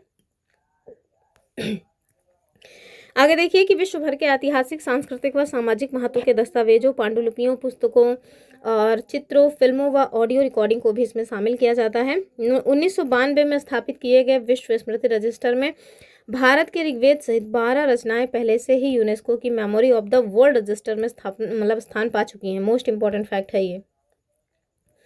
आगे देखिए श्रीमद् भगवद गीता व नाट्य शास्त्र को शामिल किए जाने से अब जो भारतीय धरोहरों की संख्या है वो टोटल कितनी हो चुकी है, 14। तो याद रखना है 14 हो चुकी हैं टोटल। आगे देखिए श्रीमद् भगवद गीता व नाट्य शास्त्र के यूनेस्को के memory of the world register में शामिल किए जाने पर खुशी को व्यक्त करते हुए श्री नरेंद्र मोदी जी ने इसे हमारे शाश्वत ज्ञान व सांस्कृतिक वैभव की वैश्विक मान्यता जो है वो करार दिया और कहा कि सदियों से इन ग्रंथों ने मानव चेतना व सभ्यता को दिशा दी है और आज भी इनकी शिक्षाएं दुनिया को प्रेरणा देती रहती हैं, दुनिया को क्या करती हैं, मोटिवेट करती रहती हैं। चलिए आगे देखिए, जो हमारी अगली खबर है वो क्या है, भारत का IGI दुनिया का 9वां सबसे व्यस्त हवाई अड्डा बन गया है। तो चलिए IGI ये देख लेते हैं। तो दिल्ली में स्थित जो इंदिरा गांधी अंतर्राष्ट्रीय हवाई अड्डा है, जिसे IGIA शॉर्टकट में कहा जाता है, 2024 में विश्व का 9वां सबसे व्यस्त हवाई अड्डा रहा। ठीक है, दिल्ली इंटरनेशनल एयरपोर्ट लिमिटेड, जिसे DIAL कहा जा रहा है, इनके द्वारा संचालित ये जो हवाई अड्डा है, इस पर कुल मिलाकर के 7.7 करोड़ यात्रियों का आवागमन 2024 में हुआ। मतलब बहुत लोग आए गए वहाँ। आगे देखिए, पूर्व वर्ष यानी इसके पहले की साल में देखें 2023 की तुलना में ये 7.8% अधिक रहा है। 2023 में नई दिल्ली में स्थित यह हवाई अड्डा जो है विश्व का 10वां सबसे व्यस्त हवाई अड्डा बना था, जबकि 2021 में इसका स्थान 13वां था और 2019 में 17वां था। मतलब कुल मिलाकर के मतलब हर साल इसकी रैंकिंग सुधार हो रही है। आगे देखते हैं कि विश्व के व्यस्ततम हवाई अड्डों के संबंध में आंकड़ों का आकलन एयरपोर्ट्स काउंसिल इंटरनेशनल यानी ACI के द्वारा किया जाता है। और ACI की अप्रैल 2025 में जारी रिपोर्ट के अनुसार 2024 में विश्व का सर्वाधिक व्यस्त हवाई अड्डा अमेरिका में अटलांटा स्थित क्या है, हार्ट्सफील्ड जैक्सन अटलांटा इंटरनेशनल एयरपोर्ट। ठीक है, तो टॉप पे ये रहा है। यहाँ पे 10.81 करोड़ यात्रियों का आवागमन 2024 में हुआ और इस मामले में दूसरा और तीसरा स्थान पे क्रमशः कौन सा है, दूसरे पे है दुबई इंटरनेशनल एयरपोर्ट व Dallas fort worth international airport तीसरे पे रहा है। ठीक है, तो ये जो है कहाँ का है, अमेरिका का। तीसरे पे अमेरिका का है, पहले पे कौन सा है, तो ये वो मतलब हार्ट्सफील्ड जैक्सन अटलांटा इंटरनेशनल एयरपोर्ट, जो कि कहाँ का है, अमेरिका का। ठीक है, तो पहले पे और तीसरे पे अमेरिका है, दूसरे पे जो है दुबई का है और हम लोग कहाँ पे आ गए हैं, 9वें पे आ गए हैं ना। अभी हमने देखा कहाँ पे हैं, एक सेकेंड, 9वें पे ही तो थे, हाँ 9वें पे हैं। ठीक है, मतलब कन्फ्यूज़न ना रहे कुल मिलाकर के बस। आगे देख लेते हैं कि अब ये सब कितने आए इनको छोड़िए, हम लोग आगे देखेंगे कि इसके पश्चात चौथा व पांचवा स्थान जो है क्या हो रहा है, ये टोक्यो हानेडा व लंदन हीथ्रो एयरपोर्ट है। जरूरी नहीं है, बस 2 पता होना चाहिए, अपने भारत का स्थान पता हो, ये ज़्यादा इंपॉर्टेंट है। क्योंकि डायरेक्ट रैंकिंग में ना डायरेक्ट यही पूछ लेते हैं कि इस रैंकिंग में अपने भारत में मतलब अपने भारत का स्थान कहाँ है, और साथ में ये भी पूछ लेंगे कि कौन से हवाई अड्डे को इसमें शामिल किया गया। बस इसी तरह क्वेश्चन बनते हैं। आगे देखिए कि ACI की रिपोर्ट के अनुसार 2024 में विश्व के सबसे व्यस्त हवाई अड्डों में छठा स्थान किसका रहा है, डेनवेर का, 7वां इस्तांबुल का। ये सब बकवास है, इन लोगों को छोड़ के आगे बढ़ेंगे।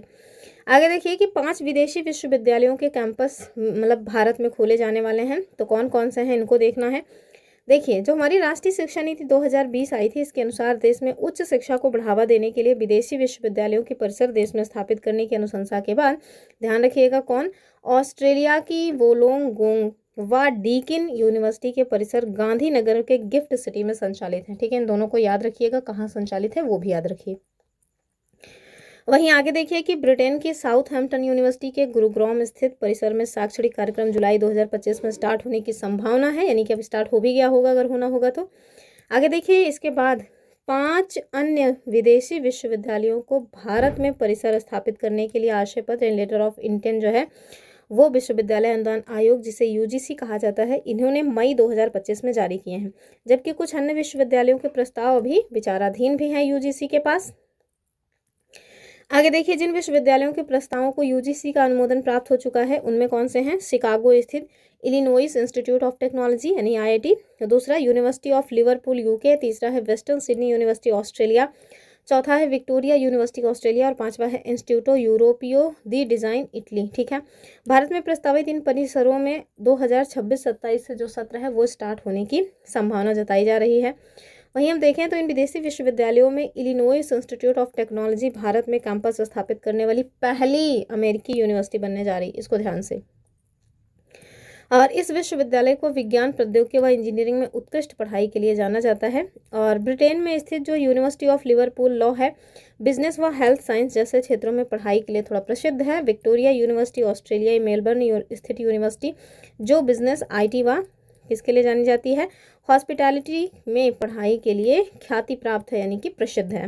वहीं हम देखें तो वेस्टर्न सिडनी यूनिवर्सिटी, जिसे WSU कहा जाता है, इसको टेक्नोलॉजी व रिसर्च में पढ़ाई के लिए प्रसिद्धि प्राप्त है। इसने उत्तर प्रदेश के ग्रेटर नोएडा में अपने कैंपस लोकेशन को चुना हुआ है। तो ये तो वैसे ही इंपॉर्टेंट हो गया, यूपी से मतलब बिलोंग कर रहा है। आगे देखिए, इंस्टीट्यूटो यूरोपियो दी डिज़ाइन फैशन विजुअल आर्ट्स व कम्युनिकेशन के क्षेत्र में इटली का प्रसिद्ध संस्थान है और ये पांचों विश्वविद्यालय 2026-27 तक भारत में अपने कैंपस संचालित करने की योजना पे क्या कर रहे हैं, वर्क कर रहे हैं, मतलब खाली पीली नहीं बैठे हैं, काम कर रहे हैं। आगे देखिए, अब देखिए जो नेवा है ना, नीवा जिसको कहा जाता है, NEVA, ठीक है। तो ये जो नीवा है इसको भी हाल ही में पुदुचेरी की विधानसभा ने भी क्या कर लिया है, अपना लिया, और ऐसा करके उन्होंने ये मतलब करने वाला 29वां विधानमंडल जो है वो बन गया है, ठीक है। तो कुल मिलाकर के पुदुचेरी जो है वो नेवा प्लेटफॉर्म अपनाने वाला देश का 29वां विधानमंडल बना है। चलिए देख लेते हैं। तो 9 जून 2025 को केंद्र शासित प्रदेश पुदुचेरी राष्ट्रीय विधान एप्लीकेशन, जिसको नेवा कहा जाता है, इसमें शामिल होने वाला 29वां विधानमंडल बन गया है। इससे पूर्व केंद्र शासित प्रदेश दिल्ली नेवा लागू करने वाला 28वां विधानमंडल बना था। वहीं हम देखें तो नेवा 100% केंद्र द्वारा वित्त पोषित केंद्रीय संसदीय कार्य मंत्रालय की एक परियोजना है। इसका उद्देश्य क्या है कि देश में कागज रहित और डिजिटल विधायी प्रक्रिया बनाना। 2022 में नागालैंड लागू जो है वो उसने भी नेवा लागू किया और ऐसा करने वाला वो पहला विधानसभा जो है वो बना था। तो इस बात को मोस्ट इंपॉर्टेंट फैक्ट में रखिएगा कि 2022 में नागालैंड जो है वो नेवा लागू करने वाला पूरे भारत की पहली विधानसभा बना। आगे देखिए, दीव के बारे में बता रहे हैं कि दीव जो है पहला पूर्णतः सौर संचालित जिला बन गया है। तो चलिए देख लेते हैं। दीव जो कि दादरा और नागर हवेली तथा दमन दीव केंद्र शासित प्रदेश का एक जिला है, भारत का ऐसा पहला जिला बन गया है जो कि अपनी सारी की सारी ऊर्जा आवश्यकता को सोलर से पूरा कर रहा है। और इस उपलब्धि की घोषणा किसके द्वारा की गई है, तो केंद्रीय नवीन और नवीकरणीय ऊर्जा मंत्री श्री प्रहलाद जोशी ने कब की है, 29 मई 2025 को। उन्होंने कहा कि दीव अक्षय ऊर्जा अपनाने में एक राष्ट्रीय उदाहरण बन रहा है और यह भारत का ऐसा पहला जिला है जिसने बिजली की अपनी पूरी मांग सौर ऊर्जा से पूरी की है। इसने 11.88 मेगावाट यानी 9 मेगावाट जमीन पर स्थापित प्लस 2.88 मेगावाट छत पर क्षमता जो है वो हासिल की है। वहीं हम देखें तो दीव की कुल स्थापित सौर क्षमता 11.88 मेगावाट है, जिसमें 9 मेगावाट ग्राउंड माउंटेड और सौर पार्क फुदम में स्थित है और 2.88 मेगावाट रूफ टॉप सौर पैनल है यानी कि सोलर पैनल है।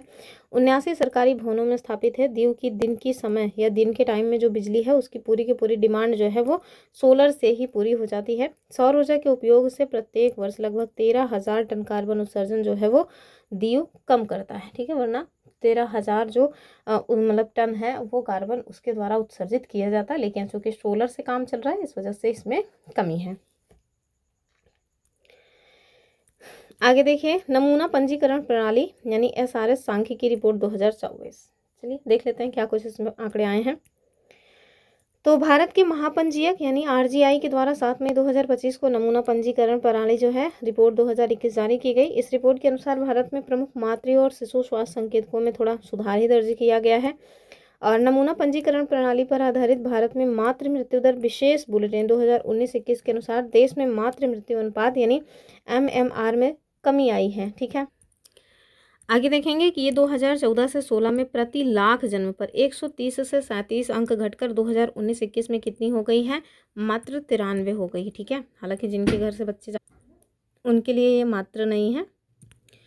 आगे देखेंगे कि इसी प्रकार नमूना पंजीकरण प्रणाली सांख्यिकी रिपोर्ट 2021 के अनुसार शिशु मृत्यु दर संकेतकों में गिरावट का रुझान देखा गया, ठीक है। देश की शिशु मृत्यु दर यानी IMR जो है 2014 में प्रति 1,000 जन्मों पर 39 थी। अभी वो 2021 में घट करके कितनी हो गई है, 27 हो गई है, ठीक है।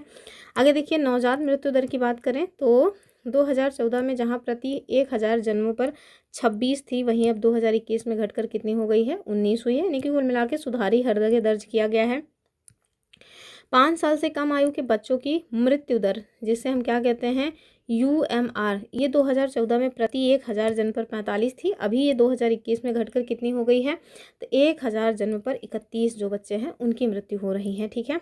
आगे देखें कि जन्म के समय जो लिंगानुपात है उसकी यदि बात करें तो 2014 में जहां 899 था जन्म के समय लिंगानुपात यानी 1,000 मेल जो बच्चे हैं उनके अपेक्षा मात्र फीमेल जो बच्चियां हैं वो 899 थी। वहीं अभी हम देखेंगे कि 2021 में ये बढ़ करके कितना हो गया है, 913 हो गया, ठीक है। तो थोड़ा सुधार हुआ है। आगे देखें, टोटल प्रजनन दर की बात करें, यानी कि जो TFR होता है उसकी बात करें, तो 2021 में ये 2 पर स्थिर है, जो कि 2014 में 2.3 से उल्लेखनीय सुधार को दिखा रहा है, यानी कि कुल प्रजनन दर इनके हिसाब से 2021 में 2.0 है। पहले कहाँ मतलब कितना था, 2.3 था। आगे देखिए, SRS 2021 रिपोर्ट के अनुसार पहले ही मतलब कि ये क्या है, सॉरी एक सेकेंड, MMR है, ठीक है, क्या है, MMR, ठीक।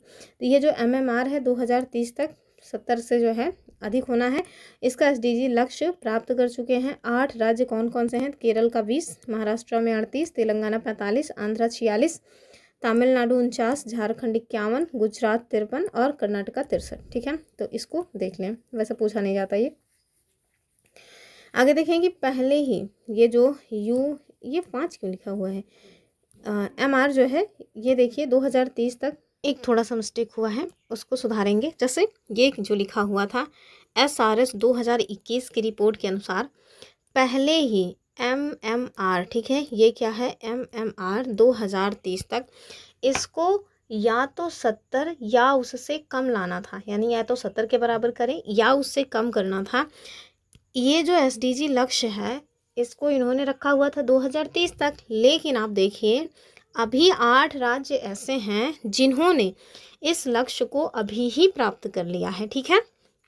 तो ध्यान रखिएगा, वो 8 राज्य कौन से हैं, केरल, इन्होंने 20 कर लिया है MMR, महाराष्ट्र ने 38 अपना MMR कर लिया है, वहीं तेलंगाना का MMR 45 है, आंध्र प्रदेश का 46 है, तमिलनाडु का 49 है, झारखंड का 51 है, गुजरात का 53 है, कर्नाटका का 63 है, ठीक है। मैं थोड़ा सा ना ये वाला जो सिंबल है उसमें कंफ्यूज हो गई थी, सॉरी फॉर दैट। आगे देखिए, अगला जो है वो क्या है, ये जो U5 लिखा हुआ है इन्होंने, अब दरअसल इसको ऐसे लिखा जाता है, अब इन्होंने इस तरह से लिख दिया है तो कंफ्यूज हो रहे थे।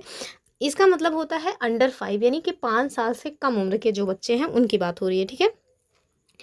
तो आप देखिए कि पहले ही अंडर 5 MR, ठीक है, 2030 तक या तो 25 के बराबर या उससे कम करना था। इसका जो SDG लक्ष्य है उसको टोटल 12 यूनियन टेरिटरी और स्टेट्स मिलकर के पहले ही प्राप्त कर चुके हैं, और वो 12 स्टेट्स और यूटीज़ हैं, कौन सा, वो आपको यहाँ पे बता रहे हैं। केरल जिन्होंने कितना कर लिया है, 8, दिल्ली का है 14, तमिलनाडु का है 14, जम्मू कश्मीर का है 16, महाराष्ट्र का है 16, वेस्ट बंगाल का है 20, कर्नाटका का है 21, पंजाब का है 22, तेलंगाना का है 22, हिमाचल प्रदेश का है 23, आंध्र प्रदेश का 24 और गुजरात का भी 24 है, ठीक है। यानी कि 25 के नीचे 2030 तक जहाँ जो है मतलब अचीव करना था जिस गोल को, इन्होंने अभी ही इसको अचीव कर लिया है, ठीक है। आगे देखिए, आगे जो हमें पॉइंट बता रहे हैं वो कह रहे हैं कि पहले ही NMR, ठीक है, इसका जो SDG लक्ष्य रखा हुआ है कि 2030 तक या तो 12 या उससे कम करना है, इसको 6 राज्य और यूनियन टेरिटरीज ऑलरेडी अभी ही प्राप्त कर चुके हैं 2021 में ही।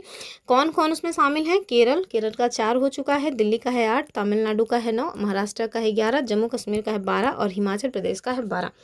बस पढ़ लीजिए, इससे क्वेश्चन इस टाइप के नहीं बनते, लेकिन जो TFR वाला है वो क्वेश्चन कई बार बना हुआ है हमारे पीसीएस में, तो TFR वाला मतलब ध्यान से देख लीजिएगा, और मे भी अगर कभी नज़र पड़ जाए एग्जामिनर की तो ये भी पूछ लें। आगे देखिए, इसके अलावा मातृ और शिशु मृत्यु दर में कमी लाने में भारत की प्रगति वैश्विक औसत से अधिक है, ये आराम से पूछा जा सकता है स्टेटमेंट में, ठीक है। अब जैसे एक स्टेटमेंट दे देंगे कि मातृ और शिशु मृत्यु दर में कमी लाने में भारत अग्रणी देशों में है, यानी कि मतलब कि औसत से अधिक है अन्य देशों की अपेक्षा, और दूसरा पूछ लेंगे कि भारत का MMR कितना है या भारत का TFR कितना है। इस तरह से क्वेश्चन बन सकता है 2 स्टेटमेंट में। तो आगे देखेंगे कि 7 अप्रैल 2025 को प्रकाशित वर्तमान संयुक्त राष्ट्र मातृ मृत्यु दर अनुमान अंतर एजेंसी समूह UN, और इसके बाद ये क्या लिखा हुआ है, MMEIG, इस रिपोर्ट 2000 से 2023 के अनुसार भारत का जो MMR है, ठीक है, 2020 से 2023 तक में देखें तो 23 अंकों की इसमें कमी आई है। ये भी स्टेटमेंट में क्वेश्चन बन सकता है, ठीक है। आगे देखिए कि इस उपलब्धि से 1990 से 2023 तक पिछले 33 वर्षों में 48% की वैश्विक कमी की तुलना में भारत में आप देखें तो 86% की कमी हुई है, मतलब भारत अन्य देशों की अपेक्षा काफ़ी आगे है। फिर देखिए 24 मार्च 2025 को जो प्रकाशित संयुक्त राष्ट्र अंतर एजेंसी बाल मृत्यु दर आकलन समूह है, जिसे क्या कहा जाता है, UNIGME, ठीक है, UNIGME, इसकी रिपोर्ट में क्या बताया जा रहा है कि भारत में बाल मृत्यु दर में उल्लेखनीय कमी दर्ज की गई है। वैसे आप देखें तो इन सब में कमी तो हुई भी है। आगे देखिए कि भारत बाल मृत्यु दर में कमी लाने वाले शीर्ष प्रदर्शन करने वाले देशों में से एक है। और इस रिपोर्ट के अनुसार भारत में 1990 से 2023 तक पिछले 33 वर्षों में 5 वर्ष से कम आयु के बच्चों की मृत्यु दर, जिसे अंडर 5 MR कहा जाता है, इसमें 78% की कमी आई है। जबकि वैश्विक स्तर पर आप देखें तो मात्र 61% की कमी है, यानी कि भारत जो है वो आगे है अन्य देशों की अपेक्षा। ठीक है, आगे देखिए जो नवजात शिशु मृत्यु दर है, जिसे क्या कहते हैं, NMR, ठीक है, इसमें वैश्विक स्तर पर 54% की, वहीं भारत देश में देखें तो 70% की कमी आई। कुल मिलाकर के हर जगह भारत जो है अन्य देशों की तुलना में अच्छा प्रदर्शन कर रहा है। वहीं देखिए शिशु मृत्यु दर, जिसे क्या कहते हैं, IMR, ठीक है, इनमें देखिए वैश्विक स्तर पर 58% की तुलना में भारत देश में 71% की कमी आई। ठीक है, तो रिपोर्ट्स वगैरह पढ़ने में थोड़ा सा दिमाग खोल के रखना पड़ता है, कभी कभी गलतियां हो जाती हैं। आगे देखिए अगला जो है अवार्ड से रिलेटेड है, और कौन सा अवार्ड है, तो राष्ट्रीय ई गवर्नेंस अवार्ड 2025। ठीक, चलिए देख लेते हैं। तो भारत सरकार ने राष्ट्रीय गवर्नेंस अवार्ड, जिसका नाम क्या है, NAEG 2025, इसके अंतर्गत पहली बार है कि ग्राम पंचायतों की डिजिटल पहल जो है उनको मान्यता देने के लिए एक विशेष श्रेणी, जिसका नाम क्या रखा गया है, ग्राम पंचायतों या समकक्ष पारंपरिक स्थानीय निकायों में सेवा वितरण को गहरा करने के लिए जमीनी स्तर की पहल जो है वो शुरू की। अब इतना बड़ा सा सेंटेंस दिया हुआ है। आगे देखिए कि इस पहल का उद्देश्य क्या है, तो ग्रामीण क्षेत्रों में नागरिकों को प्रभावी, पारदर्शी और नागरिक केंद्रित सेवाएं प्रदान करने में ग्राम पंचायतों की भूमिका को सम्मानित करना। वही आगे देखिए कि कठोर मूल्यांकन प्रक्रिया के बाद निम्नलिखित ग्राम पंचायतों को उनकी उत्कृष्ट डिजिटल पहलों के लिए सम्मानित किया गया, जो इस प्रकार है। पहला देखिए स्वर्ण, तो जो स्वर्ण पुरस्कार है उसमें आपको कौन कौन देखने को मिलेगा, एक तो रोहिणी ग्राम पंचायत है, सिरपुर तालुका, धुले जिला, महाराष्ट्र। ठीक है, ट्रॉफी मिला है, प्रमाण पत्र मिला है, साथ में 10 लाख रुपए भी मिले हैं। दूसरे पे है रजत पुरस्कार, और रजत पुरस्कार किसको मिला है, तो ये कौन सी पंचायत है, तो पश्चिम माजलिसपुर ग्राम पंचायत, जहाँ जिरानिया RD ब्लॉक, पश्चिम त्रिपुरा जिला। और क्या मिला है, ट्रॉफी मिला है, प्रमाण पत्र में 5 लाख रुपए मिला है। जूरी अवार्ड की बात करें तो जो जूरी अवार्ड है ये पालसाना ग्राम पंचायत, सूरत जिला, गुजरात को मिला है, सुराकाटी ग्राम पंचायत, केओंझर जिला, उड़ीसा। ठीक है, और ये जो अवार्ड है, ये अवार्ड समारोह 9 से 10 जून 2025 को विशाखापत्तनम, आंध्र प्रदेश में संपन्न 28वें राष्ट्रीय ई गवर्नेंस सम्मेलन के दौरान आयोजित किया गया। और इस सम्मेलन का आयोजन प्रशासनिक सुधार और लोक शिकायत विभाग, जिसे हम लोग क्या कहते हैं, DARPG, इनके द्वारा इलेक्ट्रॉनिक्स और सूचना प्रौद्योगिकी मंत्रालय, इनके सहयोग से वितरित किया गया। आगे देखिए अगला जो है वो क्या है कि महाराष्ट्र के झुड़पी जंगल भूमि को सुप्रीम कोर्ट ने वन भूमि घोषित किया। कहाँ का है ये झुड़पी जंगल, महाराष्ट्र का। तो महाराष्ट्र के पूर्वी विदर्भ क्षेत्र में फैला ये 86,000 हेक्टेयर में झुड़पी जंगल भूमि को लेकर के दशकों से चला रहा कानूनी विवाद अभी समाप्त हुआ है। सुप्रीम कोर्ट ने 22 मई 2025 को निर्णय सुनाते हुए कहा कि ऐसी जमीनों को वन भूमि माना जाए और इनका कोई भी गैर वन उपयोग जो है केंद्र सरकार की पूर्व अनुमति और न्यायालय द्वारा निर्धारित शर्तों के अधीन ही किया जा सकेगा। आगे देखिए झुड़पी शब्द जो है ये मराठी में झाड़ियों या झाड़ीदार भूमि के लिए उपयोग में आता है। विदर्भ के 6 जिले कौन कौन से, एक तो नागपुर, दूसरा है चंद्रपुर, तीसरा है गढ़चिरौली, तीसरा और चौथा है भंडारा, पांचवा है वर्धा और मतलब कि छठवा है गोदिया। इनमें ऐसी ज़मीनें बड़ी संख्या में आपको देखने को मिल जाएंगी। आगे देखिए कि ये भूमि आमतौर पर चराई यानी कि पशुओं के चरने के लिए, सार्वजनिक उपयोग, स्कूल, पाइपलाइन और कृषि कार्यों के लिए प्रयोग होती रही हैं। 1960 में देखें तो राज्यों के पुनर्गठन के बाद महाराष्ट्र के अन्य हिस्सों में ऐसी भूमि गैरान या गुरचरान के रूप में दर्ज की गई, जबकि विदर्भ में इसे झुड़पी जंगलों के रूप में ही छोड़ दिया गया, जिससे इसकी कानूनी स्थिति लंबे समय तक क्या रही है, अस्पष्ट रही है। आगे देखिए अभी हाल ही में अंगोला के राष्ट्रपति जो है वो भारत की यात्रा पर रहे हैं। तो 1 से 4 मई 2025 तक अंगोला के राष्ट्रपति, नाम क्या है उनका, जोआओ मैनुअल गोंकाल्वेस, ठीक है, और ला रिक्को, ये एक उच्च स्तरीय प्रतिनिधि मंडल के साथ भारत की राजकीय यात्रा पर रहे हैं। तो नाम बस देख लीजिए, नमो इतना भयंकर रहता है इन लोगों का। आगे देखिए, गौरतलब है कि भारत और अंगोला इस वर्ष राजनयिक संबंधों की स्थापना की 40वीं वर्षगांठ मना रहे हैं। दोनों देशों के मध्य 1985 में औपचारिक राजनयिक संबंध जो है वो स्थापित हुए थे। 3 मई 2025 को राष्ट्रपति भवन में औपचारिक स्वागत के बाद मेहमान राष्ट्रपति ने प्रधानमंत्री नरेंद्र मोदी के साथ प्रतिनिधिमंडल स्तर की वार्ता भी की है, और इस वार्ता के बाद कई समझौता ज्ञापन जो है उस पर हस्ताक्षर वगैरह किए गए हैं, जैसे आयुर्वेद और अन्य पारंपरिक चिकित्सा प्रणालियों के क्षेत्र में सहयोग पर भारत सरकार और अंगोला गणराज्य के मध्य जो है समझौता हुआ है। अगर हम कृषि के क्षेत्र में देखें तो इसमें भी इनके मध्य जो है समझौता हुआ। 2025 से 29 के समय के लिए स्वीकृति के क्षेत्र में भारत सरकार और अंगोला गणराज्य की सरकार के मध्य हाल ही में सहयोग कार्यक्रम जो है वो किया गया, और इसी के दौरान आप देखिए तो जो अंगोला है उसने अंतर्राष्ट्रीय सौर गठबंधन फ्रेमवर्क समझौते पर हस्ताक्षर किए, और ऐसा करने वाला वो 123वां सदस्य बन गया। ध्यान से, मोस्ट इंपॉर्टेंट फैक्ट है, ठीक है, 123वां सदस्य बना है अंगोला। आगे देखिए, भारत सरकार ने रक्षा खरीद के लिए 200 मिलियन अमेरिकी डॉलर के ऋण को अंगोला के अनुरोध को मंजूरी दे दी है, और भारत और अंगोला के मध्य वर्षों से मधुर मतलब क्या, मीठे संबंध हैं, मतलब ठीक ठाक संबंध बने हुए हैं। दोनों देशों के मध्य द्विपक्षीय व्यापार भी बढ़ रहा है। 2022-24 के दौरान जो हमारा मतलब कि व्यापार है वो 4.192 बिलियन अमेरिकी डॉलर तक पहुंच चुका है। अब ये देखिए, जो केरल का कोझिकोड है वो WHO के वैश्विक आयु अनुकूल शहर नेटवर्क में शामिल हुआ है, तो ये भी एक इम्पॉर्टेंट बहुत मतलब पॉइंट बन सकता है। तो 2 मई 2025 को केरल का जो कोझिकोड शहर है ये विश्व स्वास्थ्य संगठन यानी WHO के global network for age friendly cities and communities में शामिल हुआ है, और ये मान्यता कोझिकोड नगर निगम के द्वारा वरिष्ठ नागरिकों के स्वास्थ्य सुरक्षा और सामाजिक समावेश के लिए किए गए प्रयासों के परिणामस्वरूप मिली है।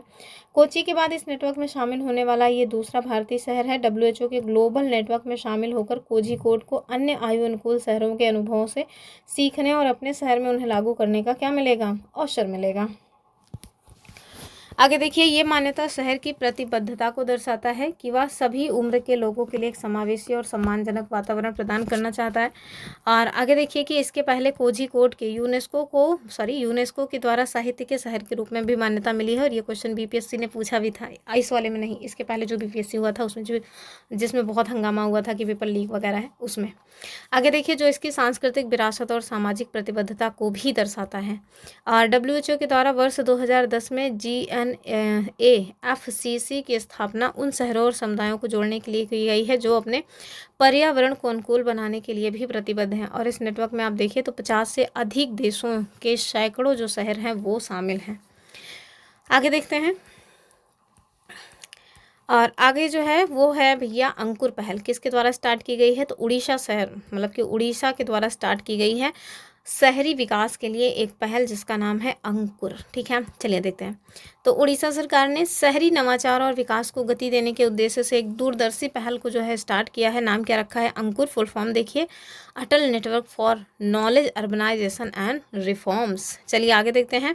यह पहल आवास और शहरी विकास विभाग यानी हाउसिंग एंड अर्बन डेवलपमेंट द्वारा संचालित की जा रही है। लक्ष्य क्या है, स्मार्ट, टिकाऊ और नागरिक केंद्रित शहरों का निर्माण करना।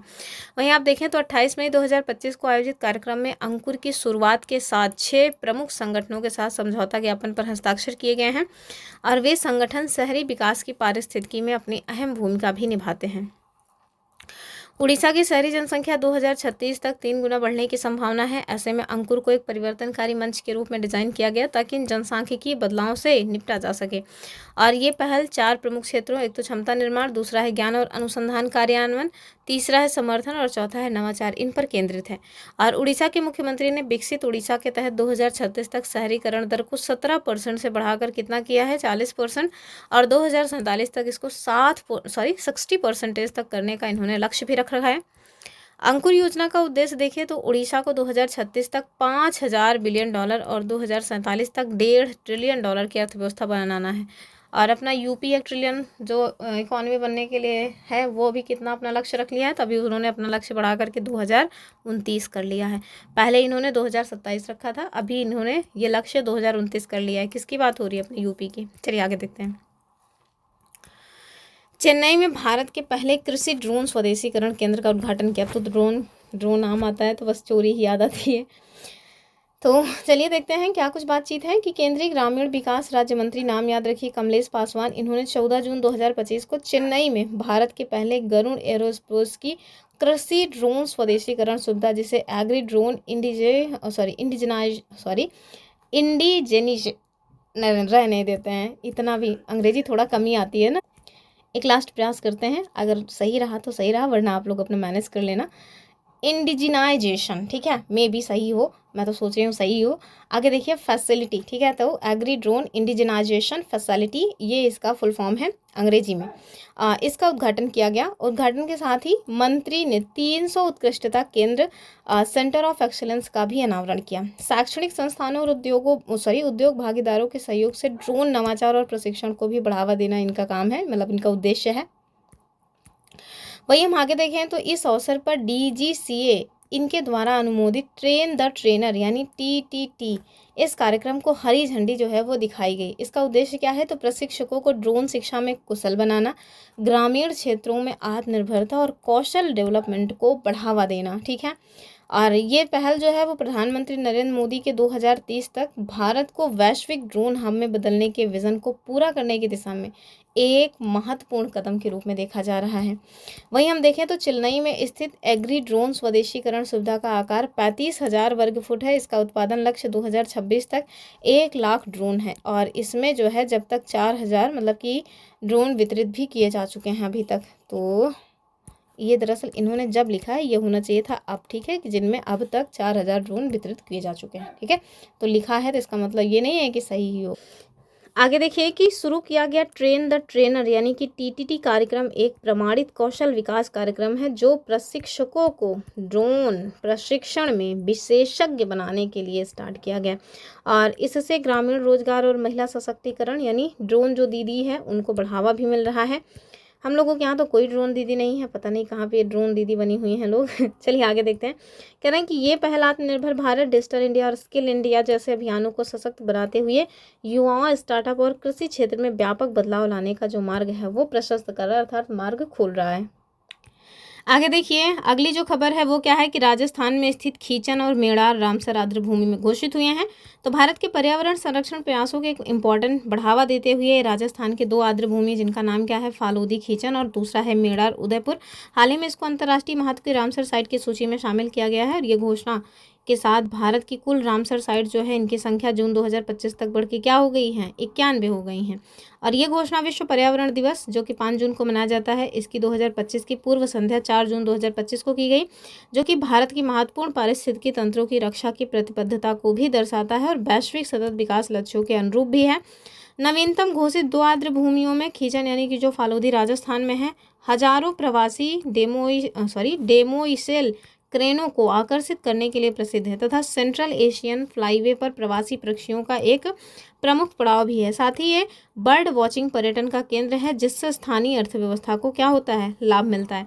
दूसरा देखिए मेड़ार, ये उदयपुर राजस्थान में पक्षी गांव के रूप में जो है प्रसिद्ध है। यहाँ 150 से अधिक पक्षी प्रजातियाँ मिलती हैं जिनमें आपको फ्लेमिंगो, पेलिकन और स्टार्क जो है वो भी मिल जाएंगे, और यह क्षेत्र सामुदायिक भागीदारी के माध्यम से सक्रिय रूप से संरक्षित भी है।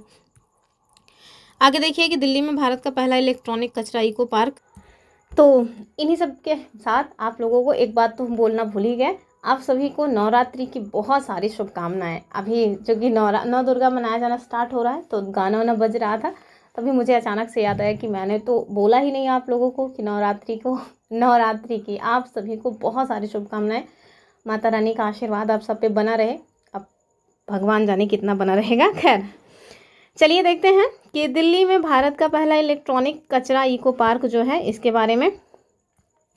तो सतत विकास और स्वच्छ शहरी जीवन की दिशा में देखें तो ये एक महत्वपूर्ण कदम उठाते हुए दिल्ली सरकार ने भारत का पहला इलेक्ट्रॉनिक कचरा ई वेस्ट जिसे इको पार्क कहा जा रहा है इसको स्थापित करने की घोषणा जून 2025 में की, ठीक है। और ये अत्याधुनिक सुविधा उत्तर दिल्ली के होलंबी कलाम क्षेत्र में बनाई जाएगी। इसे सर्कुलर इकोनॉमी यानी कि प्रचलन अर्थव्यवस्था की दिशा में एक राष्ट्रीय मॉडल के रूप में डेवलप किया जाएगा। आगे देखिए इसकी घोषणा 9 जून 2025 को दिल्ली के पर्यावरण मंत्री, नाम क्या है उनका, मनजिंदर सिंह सिरसा, इन्होंने दिल्ली राज्य औद्योगिक और बुनियादी ढांचा विकास निगम DSIIDC के अधिकारियों के साथ एक उच्च स्तरीय बैठक के बाद की है। दिल्ली का जो ई वेस्ट इको पार्क है वो उत्तर दिल्ली के होलंबी कलां में 11.4 एकड़ क्षेत्र में मतलब कि डेवलप किया जाएगा और ये पूरे भारत में प्रस्तावित 4 ई वेस्ट पार्कों में से एक है और इसे digital build finance operate transfer model के तहत पब्लिक प्राइवेट पार्टनरशिप यानी कि पीपीपी ढांचे पर तैयार किया जाएगा। आगे देखिए, ये सुविधा प्रत्येक वर्ष 51,000 टन ई कचरे को संसाधित करने की क्षमता रखेगी, जो ई वेस्ट प्रबंधन नियम 2022 में सूचीबद्ध है। 106 श्रेणियों के कचरे को क्या करेगा, कवर करेगा। ठीक है, आगे देखिए, अगला जो पॉइंट है वो है कि इसमें पुराने कंप्यूटर, मोबाइल फ़ोन, घरेलू उपकरण से लेकर के औद्योगिक गैजेट्स, ये सारी चीज़ें शामिल होंगी और ये परियोजना 350 करोड़ से अधिक का राजस्व उत्पन्न होने की उम्मीद इस परियोजना के तहत मानी जा रही है, जो दिल्ली की हरित अर्थव्यवस्था को बल देगा और भारत के अन्य शहरों के लिए एक दोहरे प्रयोग योग्य मॉडल को बना करके उभारेगा। ठीक है, चलिए आगे देखिए, सिमलीपाल टाइगर रिजर्व अभी हाल ही में भारत का 107वां राष्ट्रीय उद्यान बना है। तो इससे रिलेटेड जो क्वेश्चन है वो देख लेंगे। क्वेश्चन मीन्स इससे रिलेटेड जो टॉपिक्स हैं, पॉइंट्स हैं, वो देखिए। तो सिमलीपाल कहाँ है, मेरे ख्याल से ये सब जानते होंगे, अभी हाल ही में पूछा भी गया था आरओ में। ये उड़ीसा का है। ठीक है, तो 25 अप्रैल 2025 को उड़ीसा सरकार ने सिमलीपाल टाइगर रिजर्व को भारत के राष्ट्रीय उद्यान के रूप में अधिसूचित किया है। सिमलीपाल को वन्यजीव संरक्षण अधिनियम 1972 की धारा 35(4) के तहत राष्ट्रीय उद्यान जो है वो घोषित किया गया। अब ये उड़ीसा का सबसे बड़ा राष्ट्रीय उद्यान बन गया है, जो कि 845.70 वर्ग किलोमीटर में फैला हुआ है। 2750 वर्ग किलोमीटर क्षेत्र में शेष हिस्से को वन्यजीव अभ्यारण्य जो है वो माना जाएगा। आगे देखिए, ये अभी हाल ही में 107वां जो है टाइगर रिजर्व या 107वां जो है राष्ट्रीय उद्यान है, ना कि टाइगर रिजर्व। पहले कितने थे, 106 के 106 कम से कम एक बार आप देख लीजिए, स्पेशली जो नॉर्थ ईस्टर्न साइड वाले हैं वो, और जिनके पास कुछ ज़्यादा ही हैं उनको, तो ताकि जो है पूछा जाए तो कम बन जाए आपका। ये पूर्वी राज्य में भितरकनिका के बाद दूसरा जो है राष्ट्रीय उद्यान है। वहीं देखें तो इस घोषणा के पहले उड़ीसा में केवल एक राष्ट्रीय उद्यान भितरकनिका ही था, जो सुंदरवन के बाद भारत के दूसरे सबसे बड़े मैंग्रोव पारिस्थितिकी तंत्र का घर भी माना जाता था। आगे देखिए कि भितरकनिका को पहले वन्यजीव अभ्यारण्य घोषित किया गया तथा बाद में 1980 में इसे राष्ट्रीय उद्यान के दर्जे के लिए मतलब प्रस्तावित किया गया। राष्ट्रीय उद्यान का दर्जा घोषित होने के साथ ही अधिसूचित क्षेत्र 845.70 वर्ग किलोमीटर अब अधिकार मुक्त हो जाएगा और वहाँ किसी भी मानवीय गतिविधि की अनुमति नहीं होगी। तो आपको पता है ना कि नेशनल पार्क में कोई भी मानव की गतिविधि अलाउ नहीं है। तो अगर आपको नेशनल पार्क वगैरह के बारे में जरा सा भी डाउट होता है तो हमने एक नेशनल पार्क की वीडियो ऑलरेडी बनाई हुई है अपने चैनल पे, उसमें सारे के सारे नेशनल पार्क के नाम वगैरह भी दिए हुए हैं, लोकेशन मैप में भी सब समझाया हुआ है, आप चाहें तो उसको देख सकते हैं। आगे देखिए, वन्यजीव अभ्यारण्य, तो ये जो अभ्यारण्य है ये थोड़ा गलत लिखा हुआ है, अभ्यारण्य इस तरह से मेरे ख्याल से होना चाहिए था। ठीक है, इसके मामले में सीमित मानवीय गतिविधियों की अनुमति होती है। ठीक है, तो मतलब जो वो होते हैं वन्यजीव अभ्यारण्य होते हैं, वाइल्ड लाइफ सेंचुरी, उसमें तो कुछ गतिविधियों के लिए अनुमति होती है, लेकिन नेशनल पार्क में कोई भी मानव गतिविधि अलाउ नहीं होती है। आगे देखिए, सिमलीपाल राष्ट्रीय उद्यान उड़ीसा के मयूरभंज जिले में स्थित है। जंगली मेलेनिस्टिक बाघों का विश्व का ये एकमात्र आवास है। जो भी एकमात्र जैसी चीज़ें हैं उनको हमेशा ध्यान में रखना है। आगे देखिए कि सिमलीपाल 40 रॉयल बंगाल टाइगरों का आवास है तथा उड़ीसा के 25% हाथी आबादी का आश्रय स्थल है। ये 360 से अधिक प्रजातियों के पक्षियों, तेंदुए, सांभर और मगरमच्छ जैसे जो विभिन्न स्तनधारी हैं उनके आश्रय स्थल के रूप में जाना जाता है। आगे देखिए, जो सिमलीपाल के वन है उसमें आपको शाल वृक्ष, पर्णपाती और अर्धबहार सदा मतलब कि अर्धसदाबहार जो है प्रकारों का मिश्रण है, जो कि वनस्पतियों, जीवों और वन निर्भर समुदायों के लिए एक जटिल और संपन्न आवास का निर्माण भी करते हैं। आगे देखेंगे कि उद्यान का जो संपूर्ण क्षेत्र है वो 1352 से अधिक पौधों की प्रजातियों का घर है। इसमें ऑर्किड की 94 प्रजातियां देख रहे हैं ये शामिल हैं, जिसमें से 3 प्रजातियां तो वहाँ के स्थानिक ही हैं, यानी कि उसके अलावा और कहीं नहीं पाई जाती हैं। आगे देखिए, ये कुछ स्थानिक किस्मों, जलीय घास प्रजातियों, भारत के 7% फूल वाले पौधों और 8% ऑर्किड का भी घर माना जाता है। ठीक, चलिए अगली जो खबर है वो क्या है कि महाराष्ट्र का DPS फ्लेमिंगो झील संरक्षण रिजर्व घोषित। ठीक, चलिए देख लेते हैं। तो शहरी भारत में वन्यजीव संरक्षण की दिशा में एक महत्वपूर्ण कदम उठाते हुए महाराष्ट्र राज्य वन्यजीव बोर्ड ने अप्रैल 2025 में आधिकारिक रूप से नावी मुंबई के डीपीएस वेटलैंड फ्लामिंगो, क्या नाम है उसका, मतलब कि फ्लेमिंगो झील, इसको संरक्षण जो है आरक्षित क्षेत्र घोषित किया है। पहली बार है जब ठाणे क्रीक फ्लेमिंगो अभ्यारण्य से जुड़ी किसी आर्द्रभूमि को औपचारिक संरक्षण का दर्जा मिला है, चूंकि पहली बार है इसलिए महत्वपूर्ण है, जिससे नवी मुंबई की नाजुक आर्द्रभूमि जो है वो पारिस्थितिकी तंत्र को संरक्षित करने की दिशा में एक इम्पॉर्टेंट जो प्रगति है वो भी देखने को मिलती है। आगे देखिए कि डीपीएस फ्लेमिंगो झील लगभग 30 एकड़ में फैली एक आर्द्रभूमि है जो ठाणे क्रीक फ्लेमिंगो अभ्यारण्य के निकट स्थित है। ये झील प्रवासी फ्लेमिंगो पक्षियों के लिए एक महत्वपूर्ण मतलब विश्राम और आहार स्थल के रूप में कार्य वगैरह करता है। जब मुख्य अभ्यारण्य में ज्वार के समय जलस्तर बढ़ जाता है तो फ्लेमिंगो झील जैसे वैकल्पिक स्थलों पर चले आते हैं और उन्हें पर्याप्त गहराई वाला जल और भोजन जैसे शैवाल और छोटी जो जल प्रजातियां हैं या जलचर जो प्रजातियां हैं वो उन्हें मिल जाएं इस वजह से। अब देखिए, नई दिल्ली में भारतीय भाषा अनुभाग का उद्घाटन किया गया है। एक महत्वपूर्ण मतलब प्रश्न बन सकता है। 6 जून 2025 को केंद्रीय जो हमारे गृह मंत्री अमित शाह हैं, इन्होंने नई दिल्ली में भारतीय भाषा अनुभाग जो है उसकी स्थापना की।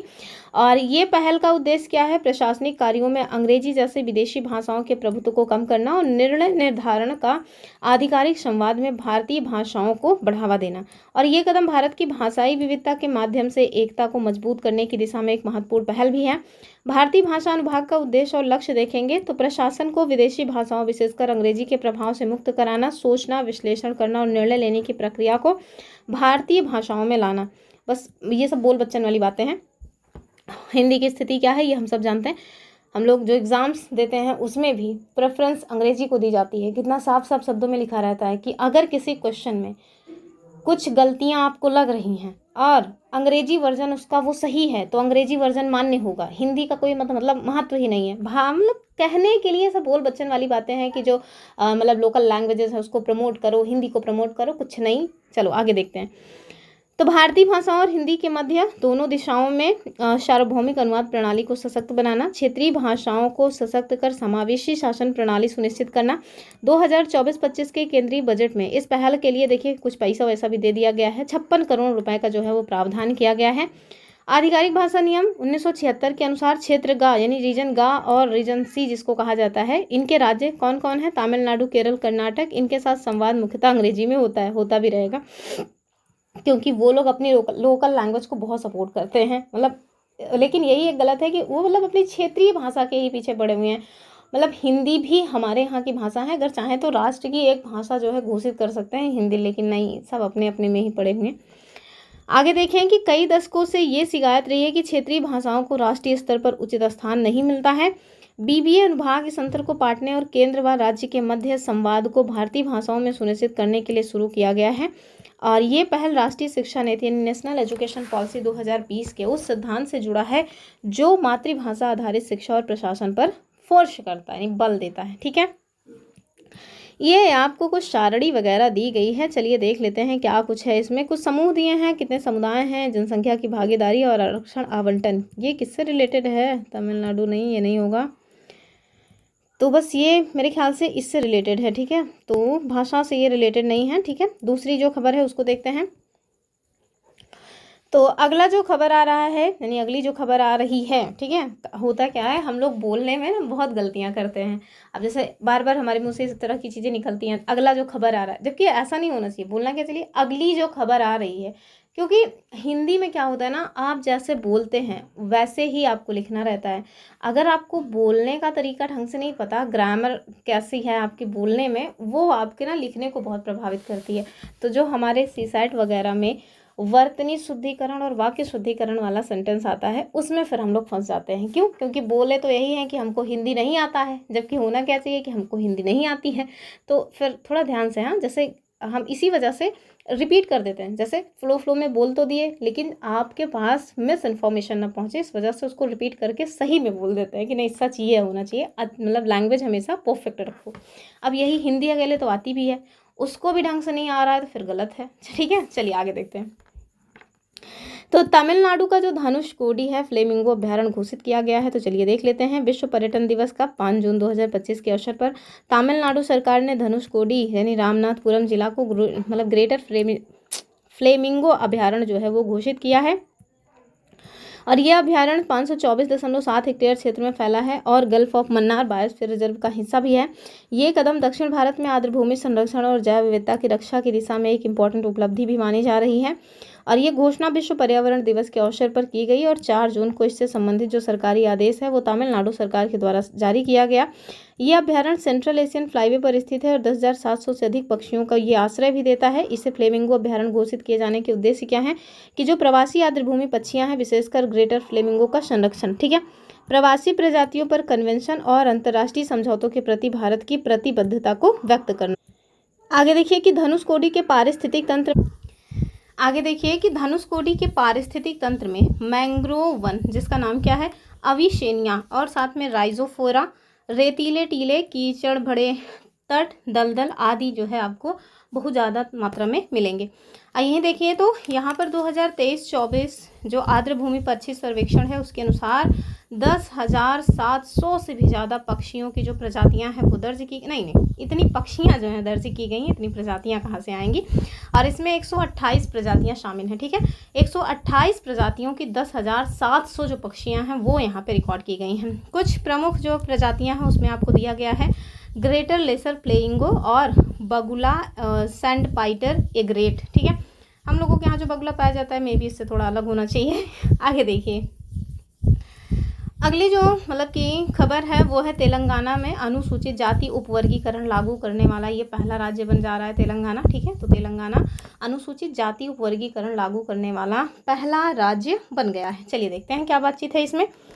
तो तेलंगाना सरकार जो है SC यानी अनुसूचित जातियों के उप श्रेणीकरण को लागू करने वाला भारत का पहला राज्य बनकर के एक ऐतिहासिक कदम इसने उठाया हुआ है। सुप्रीम कोर्ट की मंजूरी के बाद 14 अप्रैल 2025, 14 अप्रैल क्यों इंपॉर्टेंट है बताइए जरा कमेंट करके। राज्य सरकार ने तेलंगाना अनुसूचित जाति यानी आरक्षण का युक्तिकरण अधिनियम 2025 को लागू करते हुए एक सरकारी आदेश यानी गवर्नमेंट ऑर्डर जो है वो जारी किया है। आगे देखिए तो इस पहल का उद्देश्य मौजूदा 15% SC आरक्षण को 59 उपजातियों के बीच 3 समूहों में बांटकर उनको आपसी सामाजिक व आर्थिक पिछड़ेपन के आधार पर अधिक न्यायसंगत तरीके से लाभ वितरित करना है। और ये निर्णय ऐतिहासिक प्रयासों जैसे कि लोकुर समिति, ये समिति में भी पूछी जा सकती है 1965, और हाल की जो जस्टिस रामचंद्र राजू व उषा मेहरा आयोग है इनकी सिफारिशों के पिछड़ेपन के आधार पर 3 समूहों में इनको विभाजित किया गया। ये आयोग जरूर आप याद रखिएगा, ठीक है। जैसे यहाँ पे देखिए जो समूह 1, 2, 3 दिया गया है, और पहले में क्या है कि पहली सूची में समुदायों की टोटल संख्या, और दूसरे में जनसंख्या की भागीदारी, तीसरे में आरक्षण आवंटन, ठीक है। तो समूह 1 की बात करें तो इसमें जो समुदायों की संख्या है वो 15 है यानी सबसे पिछड़े। जनसंख्या भागीदारी कितनी है 1.71 यानी कि 3288% लगभग, और आरक्षण आवंटन कितना है 1%। समूह 2 में 18 यानी मध्यम रूप से पिछड़े 62.74 लगभग 35 जनसंख्या भागीदारी है, और वहीं आरक्षण की बात करें तो ये है 9%। जो तीसरा समूह है उसमें 26 तुलनात्मक रूप से ये बेहतर स्थिति वाले हैं, और 33.963% जनसंख्या भागीदारी है लगभग 17, और आरक्षण आवंटन जो है वो इनका कितना है 5%, ठीक है। मेरे ख्याल से ये हम लोगों के मतलब कि उत्तर प्रदेश वालों के लिहाज से ये इंपॉर्टेंट नहीं होगा, तो आप इसको छोड़ भी सकते हैं।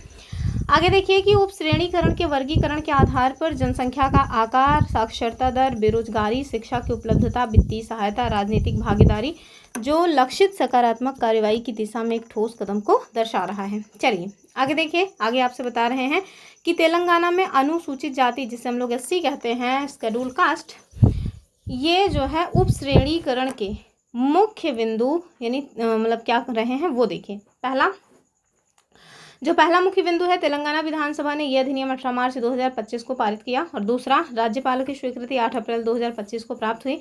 14 अप्रैल को अंबेडकर जयंती, इसी वजह से पूछ रहे थे 14 अप्रैल को क्या है वो यहाँ पे आगे दिए हैं। इनको सरकारी आदेश जो है इस दिन को जारी किया गया, और ये सुप्रीम कोर्ट के 1 अगस्त 2024 के फैसले पर आधारित है, जिसमें सुप्रीम कोर्ट उप श्रेणीकरण की SC उप श्रेणीकरण की जो अनुमति है वो दी गई, क्योंकि पता है ना सुप्रीम कोर्ट को भी हम लोग SC लिख देते हैं, तो उसी वजह से। आगे देखिए, न्यायमूर्ति शमीम अख्तर की अध्यक्षता में अक्टूबर 2024 में एक सदस्यीय आयोग जो है वो गठित किया गया था। अब देखिए अगला जो पॉइंट आ रहा है वो क्या है, वक्फ संशोधन अधिनियम 2025 राष्ट्रपति की मंजूरी के बाद लागू। बहुत ये भी चर्चा में रहा था। तो देखिए क्या बताया जा रहा है कि संसद में पारित वक्फ संशोधन विधेयक 2025, जिसे उम्मीद विधेयक के नाम से जाना जाता है, 5 अप्रैल 2025 को राष्ट्रपति की मंजूरी मिलने के बाद ये बिल अब कानून बन गया। कब? 5 अप्रैल 2025। ध्यान से, ठीक है। आगे देखिए, इस कानून को कांग्रेस AIMIAM, ठीक है, और आप मतलब आम आदमी पार्टी ने सुप्रीम कोर्ट में यह कहते हुए चुनौती दी है कि यह कानून धार्मिक मामलों का उल्लंघन करता है। भारत में वक्फ संपत्तियों के प्रशासन और प्रबंधन में महत्वपूर्ण बदलावों का प्रस्ताव यह कानून करता है। वहीं हम देखें तो ये कानून वक्फ अधिनियम जो 1995 वाला है उसमें संशोधन करने का प्रयास करता है, जिसका उद्देश्य वक्फ संपत्तियों के प्रशासन में थोड़ा पारदर्शिता, ट्रांसपेरेंसी, जवाबदेही और दक्षता को बढ़ाना है। चुनाव में तो ट्रांसपेरेंसी करवा नहीं पा रहे हैं, बाकी हर जगह ट्रांसपेरेंसी चाहिए। चुनाव में नहीं हो रही है। जो हमारा UPPCS आयोग है, इनके द्वारा जो रिजल्ट जारी किया जाता है उसमें कोई ट्रांसपेरेंसी नहीं है। धार्मिक मामलों में इनको सब कुछ चाहिए। धर्म के मसले में हर जगह घुस जाओ, बस यही करना और कुछ नहीं। आगे देखिए, और साथ ही सिस्टम के भीतर लंबे समय से चली आ रही समस्याओं का समाधान वगैरह भी है, ठीक है। आगे देखिए, मूल रूप से 2024 में पेश किए गए इस विधेयक को भाजपा के सांसद, जिनका नाम क्या है, जगदम्बिका पाल, इनकी अध्यक्षता में गठित 31 सदस्यीय समिति इनके द्वारा जांच की गई। व्यापक समीक्षा प्रक्रिया और सार्वजनिक परामर्श के बाद इसे लोकसभा और राज्यसभा में उम्मीद विधेयक, एकीकृत प्रबंधन, सशक्तिकरण, दक्षता और विकास के रूप में पारित किया गया। वहीं देखें तो राज्यसभा में वक्फ संशोधन विधेयक 2025 को 12 घंटे की विस्तृत चर्चा के बाद 3 अप्रैल को इसको मंजूरी मिली थी। डेट याद रखिए, जहां पक्ष में 128 और विपक्ष में मात्र 95 वोट जो है पड़े थे। लोकसभा में इस विधेयक को 2 अप्रैल 2025 को 288 से 232 मतों से पास कर दिया गया था। क्या है इसके कुछ प्रमुख बिंदु यानी इंपॉर्टेंट पॉइंट्स? तो पहला यही है कि वक्फ संशोधन विधेयक 2025 को अब अभी ये कानून बन चुका है। इसका उद्देश्य वक्फ संपत्तियों के कामकाज को सुव्यवस्थित करना और पारदर्शिता तथा जवाबदेही में सुधार करना है। दूसरा क्या है कि इसका उद्देश्य वक्फ संपत्तियों की देख रेख करने वाले प्रशासनिक तंत्र को मजबूत करना और उनके बीच कानूनी जो ढांचे हैं उसको बढ़ाना है। आगे देखिए, वक्फ संशोधन विधेयक 2025 का नाम बदल करके क्या किया गया? तो एकीकृत वक्फ प्रबंधन, सशक्तिकरण, दक्षता और विकास, ठीक है। आगे देखिए, मुसलमान वक्फ निरसन विधेयक 2024 को भी मंजूरी दी गई है, जो मुसलमान वक्फ अधिनियम 1923 को निरस्त करता है। और वक्फ संशोधन विधेयक 2025 और मुसलमान वक्फ निरसन विधेयक 2024 दोनों संसद में पास किए गए हैं। और वक्फ संशोधन अधिनियम 2025 के द्वारा वक्फ संपत्तियों के प्रबंधन और इसके साथ साथ इसमें चुनौतियों के समाधान के लिए वक्फ अधिनियम 1995 में संशोधन किया गया है। इसका उद्देश्य क्या है? वक्फ बोर्डों के प्रशासन और दक्षता में सुधार करना। आगे देखिए कि मुसलमान वक्फ अधिनियम 1923 को निरस्त किया गया है, जो पुराना औपनिवेशिक युग का कानून है। भारत में सर्वाधिक वक्फ संपत्ति वाले राज्यों में आपको सबसे पहले तो यूपी ही मिल जाएगा 27%, दूसरे पे है वेस्ट बंगाल 9% और तीसरे पे है पंजाब भी 9% के साथ। और संसद के द्वारा आप देखिए तो पारित नए विधेयक में जो अब कानून बन चुका है, इसमें प्रमुख संशोधन जो हैं वो आपको दिखे हैं। पहला क्या है? केंद्रीय वक्फ परिषद के प्रभारी, जिनका नाम क्या है, केंद्रीय मंत्री जो है इसके पदेन अध्यक्ष होंगे, ठीक है। तो केंद्रीय वक्फ परिषद के प्रभारी, केंद्रीय जो मंत्री हैं वो इसके अध्यक्ष होंगे। और इसके सदस्यों में आपको संसद सदस्य, राष्ट्रीय प्रतिष्ठा वाले व्यक्ति, सर्वोच्च न्यायालय या उच्च न्यायालय के सेवानिवृत्त न्यायाधीश, इन सबका मुसलमान होना बिल्कुल भी आवश्यक नहीं है, ठीक है। ये भी याद रखिए। मुस्लिम कानून के प्रख्यात विद्वान और मुस्लिम संगठनों के प्रतिनिधि, इनका मुस्लिम होना मगर अनिवार्य है। चलिए आगे देखिए, संविधान संशोधन के प्रावधान के अनुसार केंद्रीय और राज्य वक्फ बोर्डों में 2 गैर मुस्लिम सदस्य का होना आवश्यक कर दिया गया है। मुस्लिम सदस्यों में 2 महिलाओं का होना भी अनिवार्य है। वहीं अगर हम राज्य वक्फ बोर्डों की संरचना की बात करें तो विधेयक राज्य सरकारों को प्रत्येक पृष्ठभूमि से एक व्यक्ति को बोर्ड में नामित करने का अधिकार देता है। उनके मुस्लिम होने की आवश्यकता हालांकि नहीं है। वहीं देखें तो 2 गैर मुस्लिम सदस्य का होना आवश्यक है। इसमें शिया, सुन्नी और पिछड़े मुस्लिम वर्ग से एक सदस्य शामिल हैं। साथ ही 2 मुस्लिम महिला सदस्यों की भी अनिवार्यता इसमें दर्ज की गई है।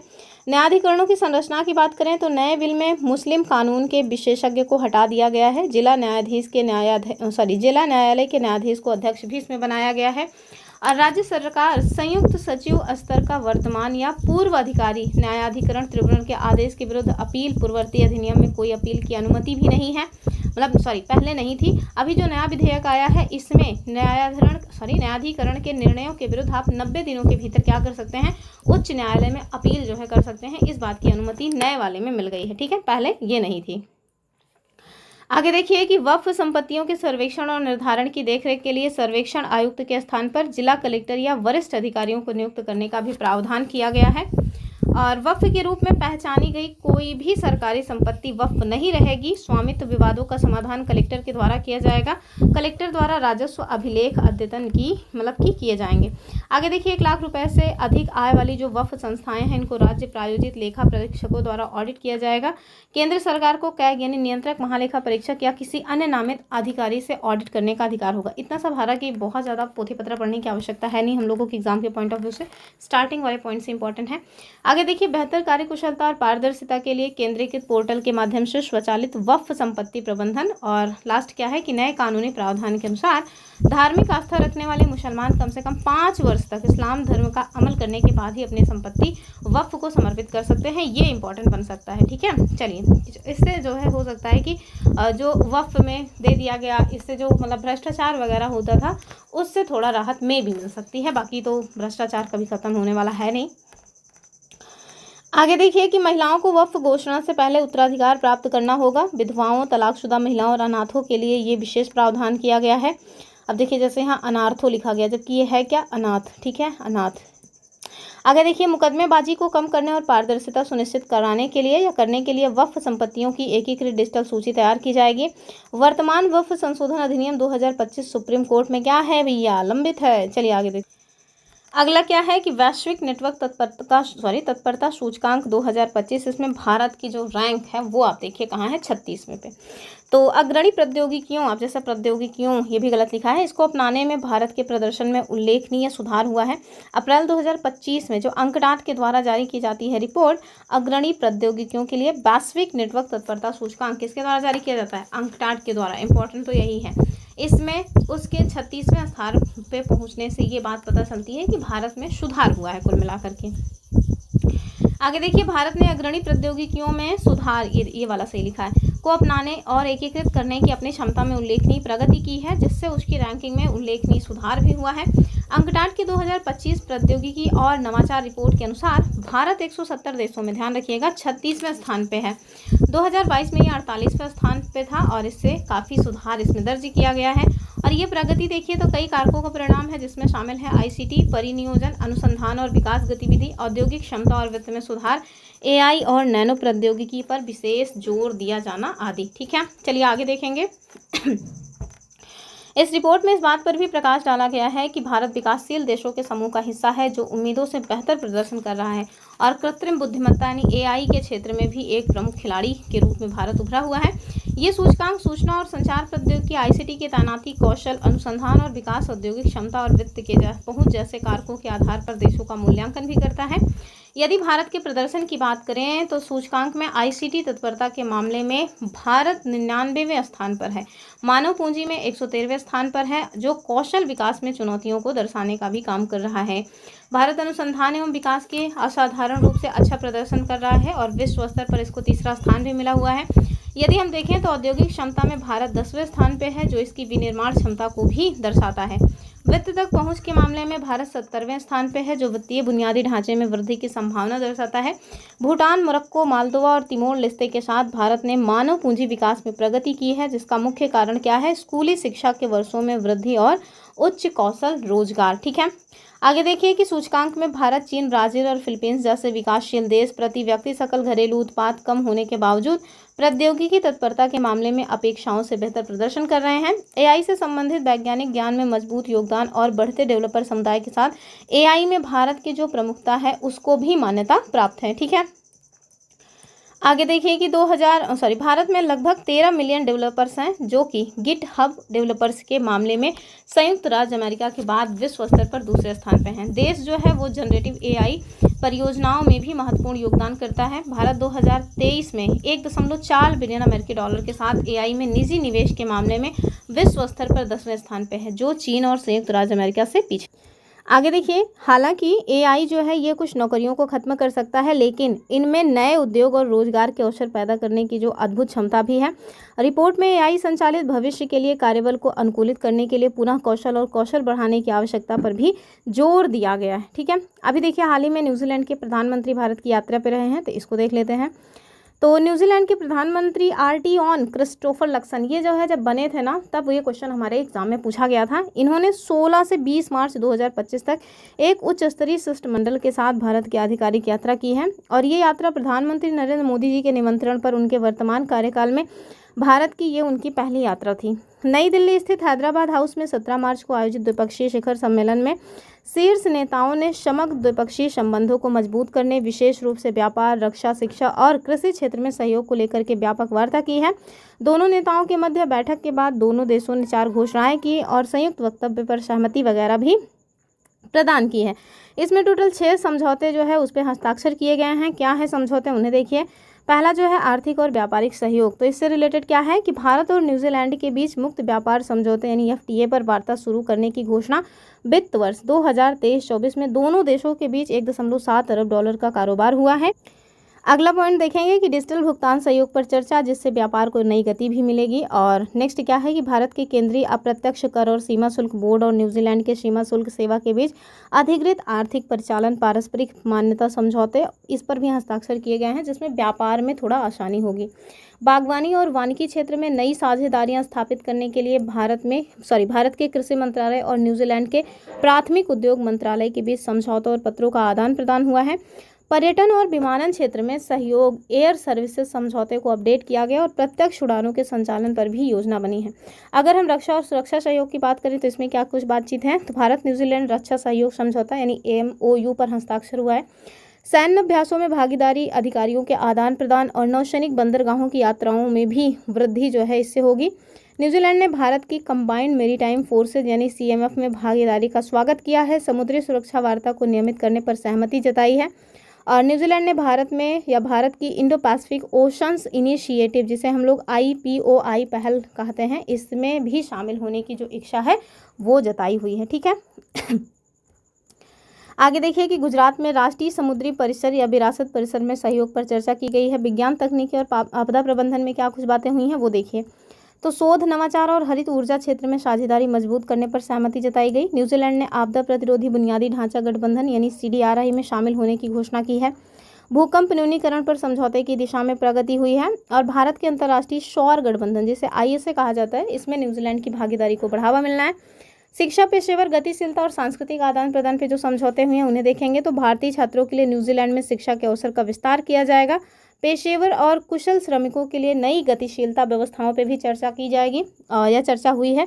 शिक्षा सहयोग समझौते को नए रूप से हस्ताक्षरित किया गया। और खेल समझौते की बात करें, इस पे हस्ताक्षर किए गए, जिससे दोनों देशों के बीच 100 वर्षों की खेल साझेदारी को और मजबूती मिलेगी। ठीक है। भारत और न्यूजीलैंड के बीच खेल संबंध का इतिहास 1926 तक की जाता है, जब भारतीय हॉकी टीम ने न्यूजीलैंड का दौरा किया था। योग, संगीत, नृत्य और त्योहारों के आदान प्रदान को बढ़ावा देने पर भी सहमति दर्ज की गई है। वहीं यदि हम क्षेत्रीय और बहुपक्षीय सहयोग की बात करें तो दोनों देशों ने हिंद प्रशांत क्षेत्र में शांति और स्थिरता बनाए रखने पर जोर दिया है। न्यूजीलैंड ने भारत के संयुक्त राष्ट्र सुरक्षा परिषद यानी UNSC की स्थायी सदस्यता के दावे का समर्थन किया है। आतंकवाद विरोधी सहयोग और आतंकी वित्त पोषण नेटवर्क को भी खत्म करने पर सहमति जताई गई है। इजराइल फिलिस्तीन विवाद के लिए 2 राष्ट्र समाधान और यूक्रेन युद्ध के लिए कूटनीतिक समाधान का भी समर्थन किया गया है। हम देखेंगे कि PM लक्सन की ये यात्रा भारत न्यूजीलैंड संबंधों को नई दिशा देने वाली साबित हुई है, जिसमें व्यापार, रक्षा, शिक्षा और वैश्विक स्थिरता पर महत्वपूर्ण जो समझौते हैं उनको अंतिम रूप दिया गया है। ठीक है, तो बस इतना ही रखते हैं। काफ़ी लंबी तो नहीं है, आज तो 1.5 घंटे की ही क्लास हुई है। कुछ मतलब कि काफ़ी कुछ इश्यूज़ हैं मेरे साथ, इसी वजह से क्लास आज छोटी ही रखेंगे। अब मैंने सोचा था 2 पार्ट में ख़त्म हो जाएगा राष्ट्रीय जो घटनाक्रम है, लेकिन अब उसको 3 पार्ट्स में लाना पड़ेगा। तो चलिए आज के लिए इतना ही रखते हैं। एक बार फिर से आप सभी को नवरात्रि की ढेर शुभकामनाएं। फिर मिलते हैं अपनी अगली वीडियो में, तब तक के लिए नमस्कार एंड जय हिंद।